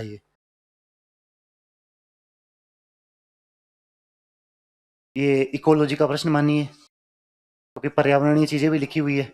इसका सवाल उत्तर है, जो चौथी पीढ़ी का होता है, इकोलॉजी में पढ़ लिया होगा। नहीं पढ़ा, कोई बात नहीं, लोग नोट कर लेना, पढ़ा देंगे सर। एक रह गया क्या प्रश्न, हो गया ना। बायोटेक के नोट्स में है, तो इकोलॉजी वाले सर ही तो पढ़ाते हैं। अच्छा हुई नहीं है तो सर करा देंगे। ये इसको आप पढ़िए, फिर मैं कह रहा हूँ ऑप्शन पढ़ना, आपसे प्रश्न हो जाएगा। ऑप्शन नंबर दूसरा देखना एक बार।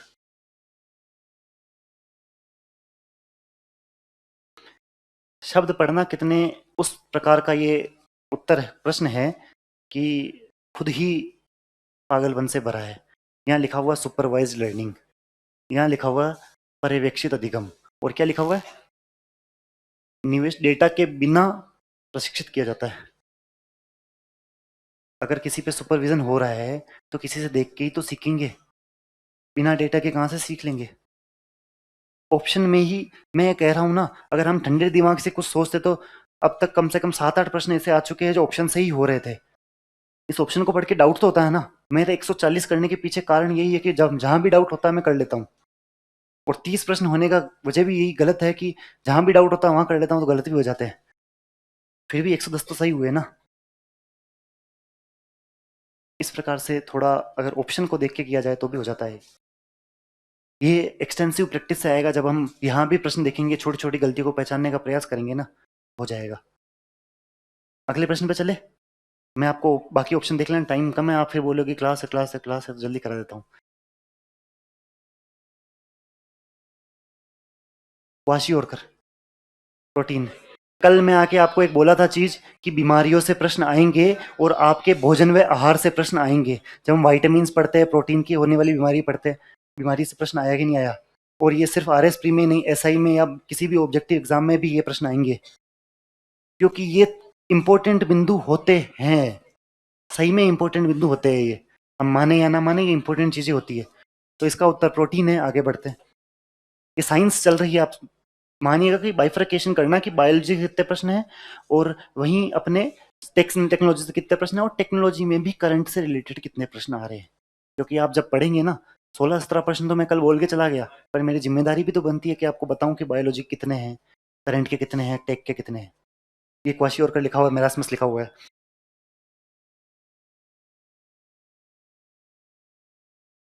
एक चुटकी आयोडीन की चाहिए, मैं तो ऐसे ही याद था कि नमक डालते कितना, कि वो टाटा का आता है, टाटा देश का नमक, थोड़ा सा आयोडीन डालते हैं, माइनर मिनरल है। ऐसे ही हो गया था। भर भर के मुठ्ठिया भर भर के थोड़ी ना खा रहा है आयोडीन। आयोडीन माइनर मिनरल होता है, वहां से किया था मैंने कि वो टाटा नमक, देश का नमक, हल्का सा आयोडीन, कोई मिलीग्राम में आयोडीन मिला होता है 1 किलो में। माइनर मिनरल है, रोज भी 5 ग्राम नमक खाते हैं, उसमें इतना सा आयोडीन मिल रहा है, माइनर मिनरल। उस तरीके से सोच विचार करके किया था। डायरेक्ट आपके लिखा हो तो बहुत बढ़िया। शायद ये केमिस्ट्री में लिखा हुआ है। केमिस्ट्री में आप जब मिनरल्स देखेंगे ना, या फिर आप दूसरी चीज देखेंगे, तब शायद केमिस्ट्री में लिखा हो सकता है। हालांकि मुझे याद नहीं था, मैंने इस ट्रिक से किया था। लिखा हुआ है केमिस्ट्री में, बायो में लिखा हुआ है, नहीं लिखा, देख लेना लिखा होगा तो। लिखा हुआ है तभी तो यहाँ लिखा है, ऐसे ही बात कर रहे हो, नहीं लिखा हुआ है। अब ये वापस पागलपन वाला चीज है, देख लें।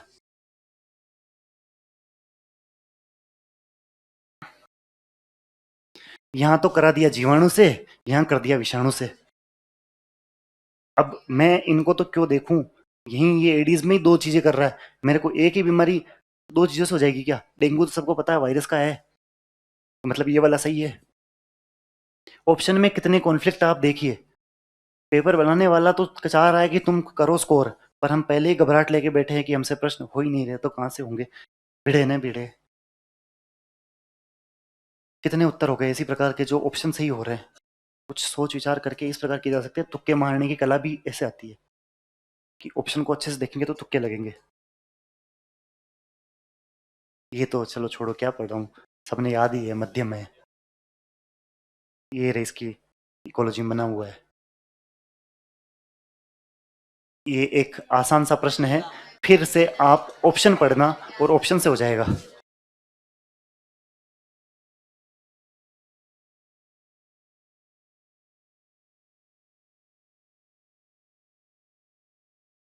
क्या ये एल नीनो लानिनो तूफान है? या तूफान थोड़ी ना है, ये तो प्रभाव है। तो वाह, उत्तर पहले ही ऑप्शन में। थोड़ा सोच विचार तो करे, एल नीनो लानिनो तूफान थोड़ी ना है यार। अगला ऑप्शन पढ़ लीजिए। एल नीनो के दौरान तट से दूर पादप कम हो जाते हैं, होते हैं। ला नीना के दौरान व्यापारिक हवाएं सामान्य से अधिक प्रबल होती है, वर्षा इसलिए ज्यादा होती है। अल नीनो ला नीनो मौसम के प्रतिरूप है।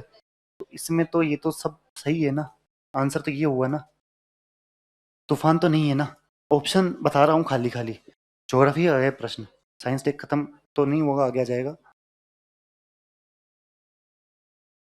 ये साइंस टेक्नोलॉजी का प्रश्न है जो, छोड़ो, आप तो क्वेश्चन पढ़ो, और क्वेश्चन से आप क्या लग रहा है, इसको मत पढ़ो, इधर देखो।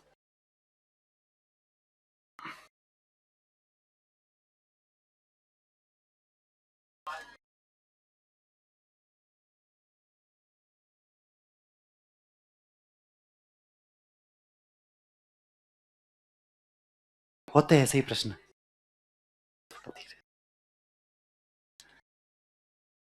ऐसे ही ऑप्शन देख के, मैं ये नहीं कह रहा कि वहां इतने सब चमकेंगे आपके, पर अगर थोड़ा प्रैक्टिस होगी, थोड़ा शांत दिमाग होगा, तो ये दिखते हैं कि सही ना। अब मैं तो इंग्लिश का हूँ, मैंने तो पकड़ दिया वहीं पे कि सीओटी सीओटी। और अगर मैं पागल हूँ जो कॉटन का नाम लिख के बेम्बू से चानू वाली वाली बात करूंगा, फिर तो मैं पागल ही हुआ ना। अगर आईसीएआर लिख रहा हूँ तो सीओटी क्यों लिखा मैंने? ये बैरोमीटर ऑफ लाइफ होता है, याद हो तो अच्छी बात है, नहीं हो तो याद कर लेना। तुक्का मारा था, तुक्का सही बैठ गया था। चारों ऑप्शन नहीं पता थे मेरे को, मैंने तुक्का मारा था। ये वापस आ गया अपने। वो विकास परियोजना बता रहा था ना मैं, इकोनॉमिक सर्वे की, उसी का प्रश्न है ये।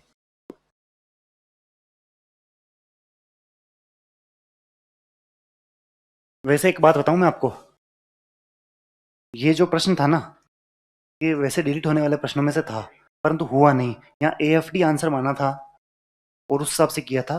तो पता नहीं आरपीएससी ने क्यों नहीं माना, क्योंकि इकोनॉमिक सर्वे में तो मेंशन था ये।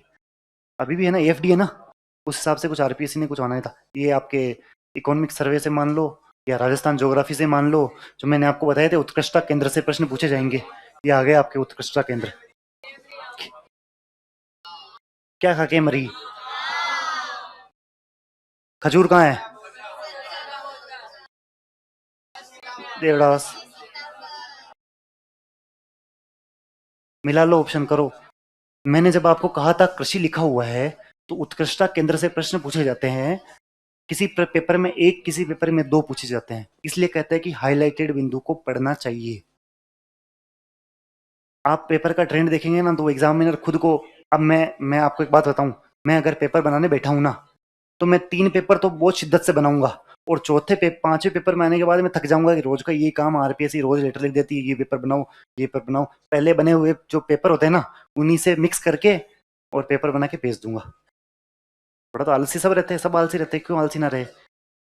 इस प्रकार से भी हो सकता है।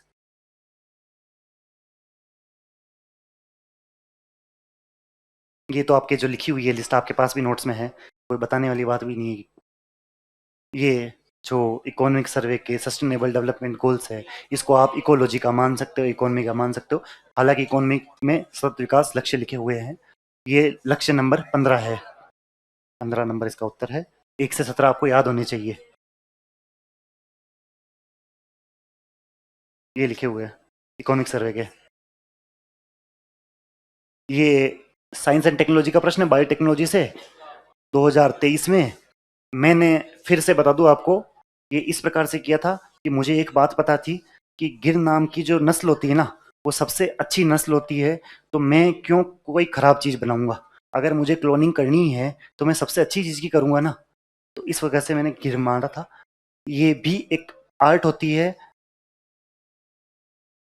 ये भी एक आर्ट होती है तुक्के मारने की। तो उस हिसाब से मैंने कि अगर मैं कुछ चीज बना रहा हूँ, वही मैंने आपको बात बताई कि मैं मेरी बुराई क्यों करूंगा।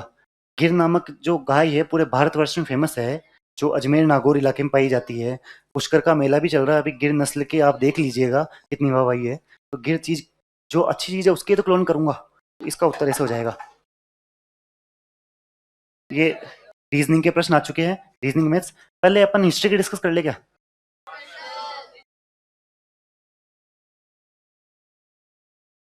ये सारे मैथ्स रीजनिंग के चल रहे हैं।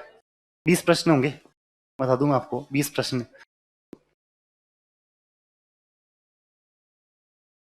मैथ्स खत्म ही नहीं हो रही।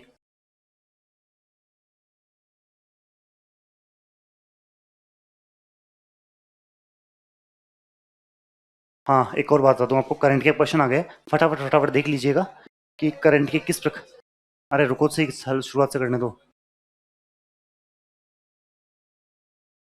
ये नहीं नहीं नहीं, पढ़ना नहीं है, सोल्व भी नहीं करा रहा, सिर्फ प्रश्न पढ़ो, दिमाग में सोचो कि किस प्रकार के प्रश्न आरपीएससी पूछ रही है, क्योंकि आप तो घर जाके करंट देखोगे नहीं पुरानी वाली। कौन से देश का प्रधानमंत्री कौन बना? ये सबमिट कहाँ हुई? ये प्रश्न हो गया। अगला, ये अवार्ड किसको मिला नोबेल वाला? ये तो एक आसान प्रश्न होता है जो सब पढ़ते हैं, कि नोबेल प्राइज किसको दिया गया। ये बहुत ज्यादा फेमस था, 11 आंसर इसका, क्योंकि ये मोदी जी ने भी इसके रिगार्डिंग ट्वीट किया था। और जो मैं आपको कह रहा हूँ ना कि प्रेस ब्यूरो इन्फॉर्मेशन, उसमें भी डाला था, टीआईबी में। सिंबेक्स जो अपन एक्सरसाइज पढ़ते हैं ना कि कहाँ कहाँ अभ्यास हुए थे, वहां से प्रश्न आया है। तो आप ये देख लीजिएगा जब आप करंट पढ़े ना अभी एसआई के लिए भी, तो इस प्रकार से हर बिंदु को छुए कि आपको भी इस प्रकार के प्रश्न पूछे जा सकते हैं। ये फलानी फलानी सबमिट हुई थी, कहाँ हुई थी? अपने यहीं हुई होगी इसलिए पूछा होगा। हालांकि मैं कह रहा हूँ आपको, मेरे करंट की ज़्यादा सही नहीं है। ये भी करंट का क्वेश्चन था, देख लीजिएगा कि सुविधा नामक ये, मतलब मैं कह रहा हूँ कि करंट के ऐसे प्रश्न पूछे जाएंगे जो आपके पीएसआई में आपको देखने हैं।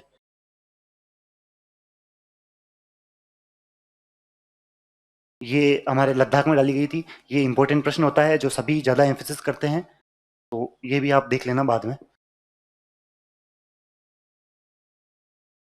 खेलो इंडिया इंपॉर्टेंट चीज़ होती है, जो अभी भी होंगे। अरे बस, वीडियो में आया था क्या ये? हाँ, अब ये एक प्रश्न आता है जो किया नहीं जा सकता कि 2024 के इस वर्ल्ड कप में निशानेबाजी में भारत ने कितने पदक जीते हैं। नहीं पता कर सकते, सब चीज़ें नहीं पढ़ सकते, इंसानी दिमाग की लिमिटेशंस होती है।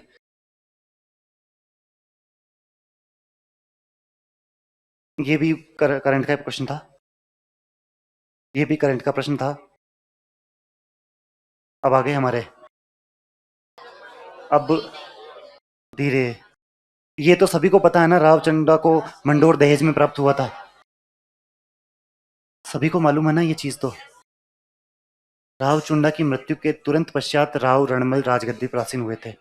ये भी हमें पता है कि नोट्स में लिखाते हैं कि रण इनको गद्दी ना देकर किसी और को गद्दी दी थी, साफ साफ लिखते हैं, तो हमें पता होगा। ये मैं आपको बता भी दूं, आपको याद नहीं आ रहा तो ऐसे लिखा हुआ है। हालांकि मैं इन पे ज़्यादा नोटिस करता नहीं हूँ, राजा महाराजा में कम पढ़ता हूँ, लेकिन पता था मुझे। और ये ना पता हो तो ये तो पता ही था कि दहेज में मिला था। ये राती घाटी युद्ध की जो मैं बात कर रहा था आपसे, ये राती घाटी के युद्ध में जब सर गए थे शनिवार को, उसी का प्रश्न जो आरपीएससी ने पूछा था। इसका उत्तर कामरान के साथ राव जेत राव जेतसिंह छंद में लिखा हुआ है कि ये राती घाटी के युद्ध पे चर्चा की गई है।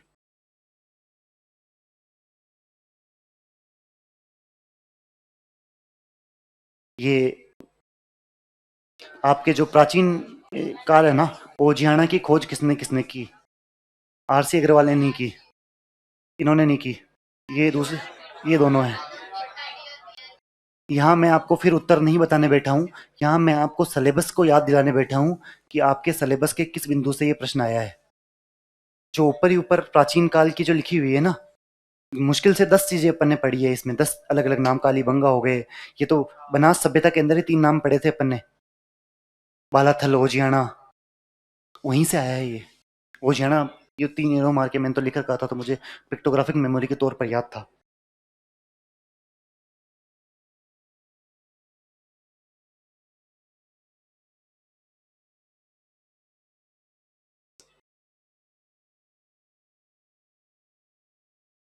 अरे धीरे तो बोलो,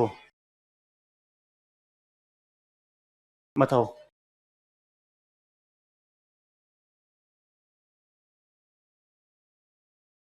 सब सही है।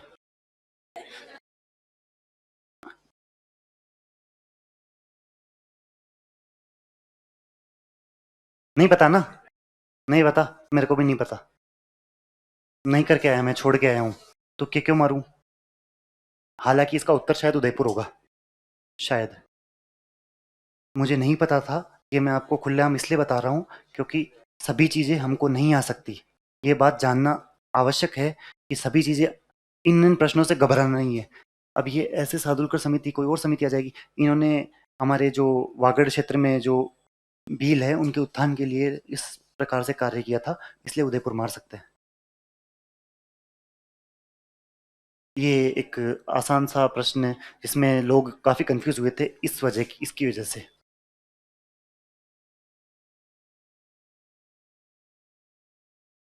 सब है यहाँ पर, 89 होगा।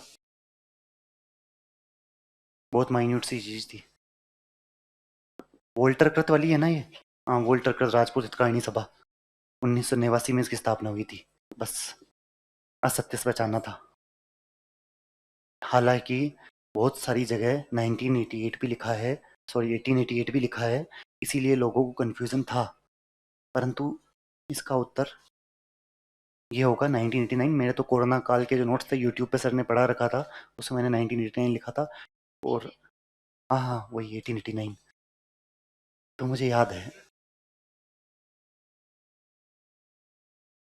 शायद यहाँ भी लिखा होगा, ये रहा।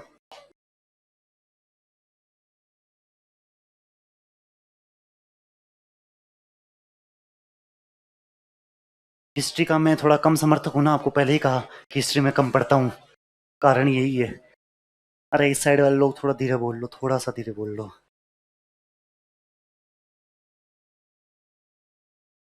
मैं कह रहा हूँ मुझे हिस्ट्री कम आती है, इसलिए कम आती है क्योंकि प्रश्न ही नहीं आते मुझे। हिस्ट्री में पढ़ता ही कम हुए, कुछ भी प्रश्न पूछ लेते हैं। जहाँ मेरे इलाके के प्रश्न आएंगे वहां मैं कर लूंगा, और जहाँ नहीं आएंगे, अब ये कौन सा मंदिर है राजौरड़ का मथन देव, चलो ये शिव जी को समर्पित है। मैं तो शायद महिषासुर मर्दिनी करके आया था, गलत हुआ था। थोड़ा सा मेरे को, मुझे एक्साइट किया था कि यार थोड़ा बढ़िया सा ऑप्शन लग रहा है, परंतु वो सही नहीं हुआ था।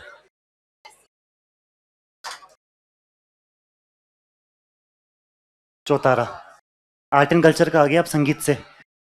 अब इसे आप लोक देवता से जोड़िए या संगीत से जोड़िए, इसमें ये भी सही है और ये भी सही है, दोनों सही है ना। अब ये जो मैं आपको साहित्य की बात कर रहा था कि साहित्य से प्रश्न अवश्य अवश्य पूछा जाएगा, साहित्य से प्रश्न है।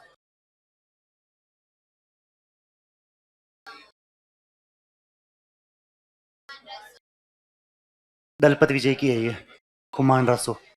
साहित्य, ये बताने का प्रश्न ये नहीं है कि चारों प्रश्न वापस आ जाएंगे, ये तो किसको नहीं पता, पूरी दुनिया में सबको पता है। चंद्र बरदाई ने लिखी पृथ्वीराज रासो, बीसल देव रासो भी सबको पता है पूरी दुनिया को। ये रहा दलपत विजय कुमार रासो, पापा रावल से राज सिंह तक की जानकारी देते हैं। ये जो मैं आपको कह रहा था ना 15 पेज के नोट्स है, ये रहे। किताब लिखी है, थोड़ा सा एक्सप्लेन कर रखा है, किताब लिखी है, थोड़ा एक्सप्लेन कर रखा है, और इनसे पेपर में 2-3 प्रश्न आ जाते हैं। संत संप्रदाय भी बोला था ना, अभी प्रश्न दिखाऊंगा।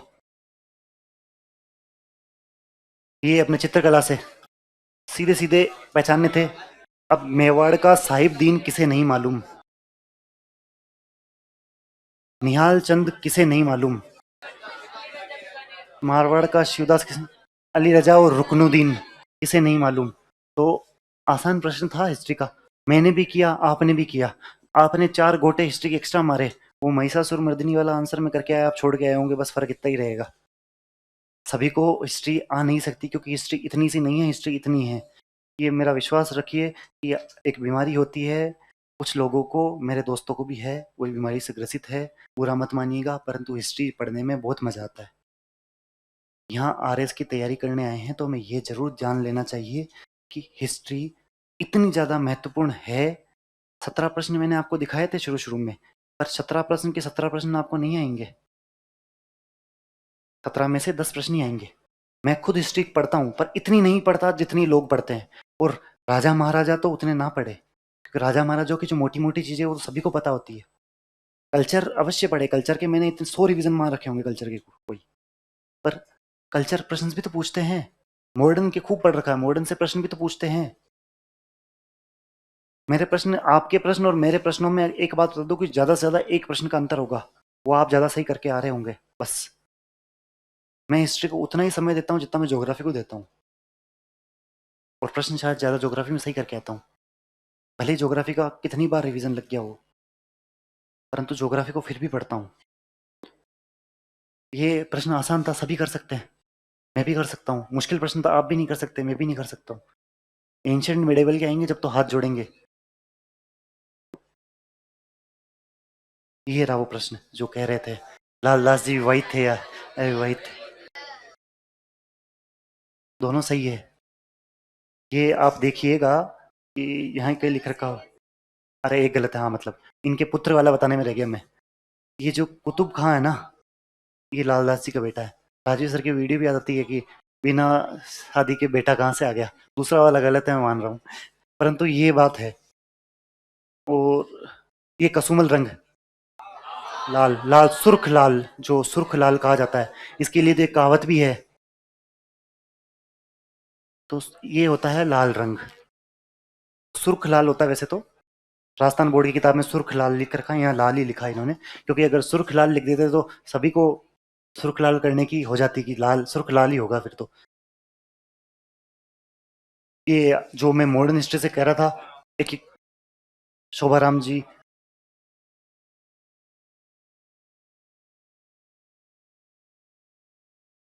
सही है? ये सही है कि नहीं है? ये आपको पता नहीं है? ये आपको पता नहीं है? नहीं पता है? असहयोग आंदोलन का मतलब क्या है? असहयोग आंदोलन का मतलब क्या है? असहयोग आंदोलन का मतलब हम सरकार की साथ नहीं रहेंगे। अगर शोभा लाल जी सरकार मतलब अपने भारत की क्रांति के खिलाफ है तो इतने फेमस क्यों होते हैं? Common sense. अगर वो असहयोग आंदोलन में जहाँ कह रहे थे कि बच्चे पढ़ने नहीं जाएंगे, वकील कोई वकालत नहीं करेगा, डॉक्टर्स अपना काम नहीं करेंगे, टीचर्स पढ़ाएंगे नहीं, मतलब सब अपनी अपनी नौकरी छोड़ रहे हैं ना।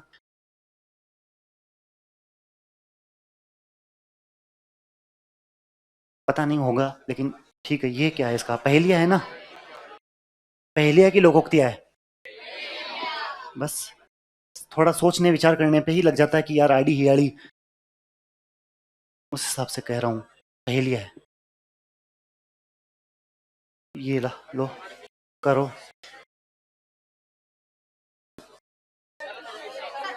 अरे एक सेकंड, थोड़ा सा आराम से। सर्व लोकेशन मैं भी वही करके आया हूँ आराम से। मैं भी वही करके आया हूँ। ऐसे नहीं कि मैं गलत करके आ गया हूँ। आप कह रहे हो मैंने सही किया था। सर्वलोकेश्वर, सर्वलोकेश्वर। मैं भी यही करके आया हूँ, पढ़ा हुआ है ये तो। इनको तो शायद विम कटफिसर जब आएंगे तब तो मैंने ऐसे पढ़ा था, विम बार की तरह धो देते, साफ साफ धो देते तो सोने की तरह चमक जाता है। सोने के सिक्के सबसे पहले इन्होंने ही चलाए थे। तो विम कटफिसर, ये मैं कह रहा हूँ आप ट्रिक्स बनाइएगा। जैसे विम कटफिसर तो विम बार से याद किया मैंने कि विम बार किस जिस प्रकार से बर्तनों को साफ धोते देती है, ये इन्होंने भी साफ धो दिया तो सोने की तरह चमक रहा था। तरीके होते हैं। थोड़ा सा सोच विचार करने का प्रश्न है, ऐसा कोई भारी प्रश्न नहीं है ये।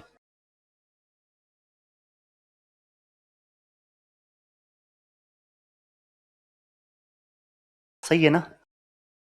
ये भी सही है ना? क्योंकि ऋग्वेद में भी स्तूप की बात की गई है। ऋग्वेदों में भी स्तूप का बात की गई। ये बुद्ध काल में ही आके बने नहीं थे। और हम तो पढ़ते भी स्तूप बहुत पुराने पुराने हमारे पास मौजूद है।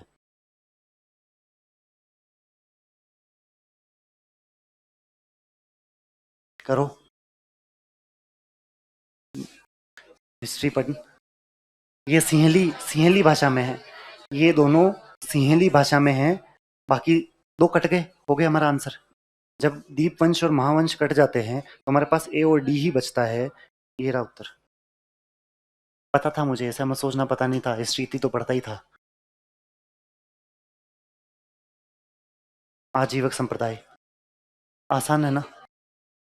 हत्ताप लेखन और एक डंडीन, जो कहते हैं कि हाथ में ही खाते हैं और एक डंडा साथ में लेकर रखते हैं। और बिंबिसार भी इन्हीं का था क्योंकि उसके शरीर पे दाने ही दाने थे तो नियति को मानता था। नियतिवाद में विश्वास। तीनों सही है ये। कठोर तपस्या में विश्वास रखते थे, इसलिए रखते थे क्योंकि हाथ में ही खाना, एक डंडा रखना, ऐसे नहीं कि। तो कठोर तपस्या में विश्वास रखते थे। भी गलत है क्या? हाँ ये भी गलत है। पुनर्जन्म के ये मतलब नियतिवाद। फिर मैं कह रहा हूँ, अगर नियतिवाद में ये मान रहे हैं ना, तो ये तो क्यों मानेंगे? तो ये यूँ मानते हैं कि सब कुछ लिखा हुआ है। बिंबिसार कह रहा था कि मेरे शरीर पे अगर दाने ही दाने हैं तो वो भी उस हिसाब से। बिंदुसार है बिंबिसार है? ये बताइए क्या लिखा हुआ है। और एक बार मुझे ये बता दीजिए किसका मकबरा है? अकबर का है ना? अकबर का मकबरा मकबरा ये क्यों बनाएगा? जामा मस्जिद 3 जगह है और सिर्फ मुगलों ने बनाई है। ये भी ये नहीं है। ए और बी। और सासाराम तो इसका खुद का ही है, बिहार सासाराम में है। जब हम शायद विंध्यन पहाड़ियाँ भी पढ़ते हैं तब पढ़ते हैं सासाराम तक फैली हुई है सासाराम का मकबरा। अब टाइम कम है इसलिए जल्दी जल्दी खींचना पड़ रहा है वापस, नहीं तो कल आना पड़ेगा। अरे बस 2-3 प्रश्न बचे हैं यार, इनके लिए क्या कर लाऊं। मेंस का? मेंस का भी करवाना है? करवाता हूँ ठीक है। ये तो देखो, कर लोगे क्या आप? खत्म कर दे? मैं एक बार प्रश्न बता देता हूँ, फटाफट देख लेना क्योंकि पीछे ज्योग्राफी के बच्चे। ये तो अपने अवनिंद्र नाथ जी का आंसर है इसका। और ये कन्नड़ है इसका आंसर, लिखा हुआ है तो। और ये मैं आपको बता दूं कि थोड़ा सोच विचार का प्रश्न था ये भी। पीसी महालनोबिस तो हमारे हैं नहीं। डीएस कोठारी जी जो 1964 में थे, मुदालियर आयोग, ये रहा आंसर इसका। एस राधाकृष्णन 1948 में थे, बाद में तो वाइस प्रेसिडेंट बन गए थे। मुदालियर आयोग है इसका। थोड़ा सोचना था, ये भी नहीं है, ये भी नहीं है, ये भी नहीं है, तो यही होगा। मुझे नहीं पता था, लेकिन ये तीनों पता थे, तीनों तो नहीं है। ये मरुस्थल है जो आप आसानी से कर सकते हैं कि विक्टोरिया ऑस्ट्रेलिया में है। आराम से आराम से। ठीक है, आगे बढ़ा दूं? ये भी हम आराम से कर सकते थे। इसकी एक ट्रिक है कि नीचे नीचे जो होती है ना, लेफ्ट साइड और नीचे की साइड, वहीं ये खेती की जा सकती है। कृषि है ना, कि जो भी कॉन्टिनेंट देखेंगे ना, आप मैप बनाएंगे तो मैप में सब लोकेट कर देना, किसी भी कॉन्टिनेंट के नीचे की साइड और लेफ्ट की साइड ये पाई जाएगी, ये जो भी खेती हो रही है। तो इसमें मेरे को उत्तरी ऑस्ट्रेलिया दिख गया, मैंने कर दिया। सर पढ़ाएंगे तब आपको सर ने बोला होगा कि सब मैप बनाया होगा ना, तो नीचे नीचे की जगह ही मार्क की होगी, और उत्तरी ऑस्ट्रेलिया में क्यों होगी, निचले पार्ट में। 3 प्रश्न और बचे अब तो। ये दोनों सही है। मॉडर्न हिस्ट्री में हम सब पढ़ते हैं। दादा भाई नौरोजी ने तो इकोनॉमिक सर उनके लिए बात भी की थी कि एक वो फॉर्म होता है ना, जिस प्रकार से फॉर्म पानी कलेक्ट करता है, और वहाँ यहाँ से गंगा से पानी कलेक्ट किया जाता है और वहाँ की नदी पे जाके निचोड़ दिया जाता है, उस प्रकार की ड्रेन ऑफ वेल्थ की थ्योरी दी थी। दोनों सही है। ये हमें सभी को पता है, काराकोरम, लद्दाख, जास्कर, शिवालिक। आसान प्रश्न था। ज्योग्राफी इसलिए पढ़ता हूँ मैं क्योंकि आसान आसान प्रश्न आते हैं, वहाँ तो हिस्ट्री में अलग माथा फोड़ी है।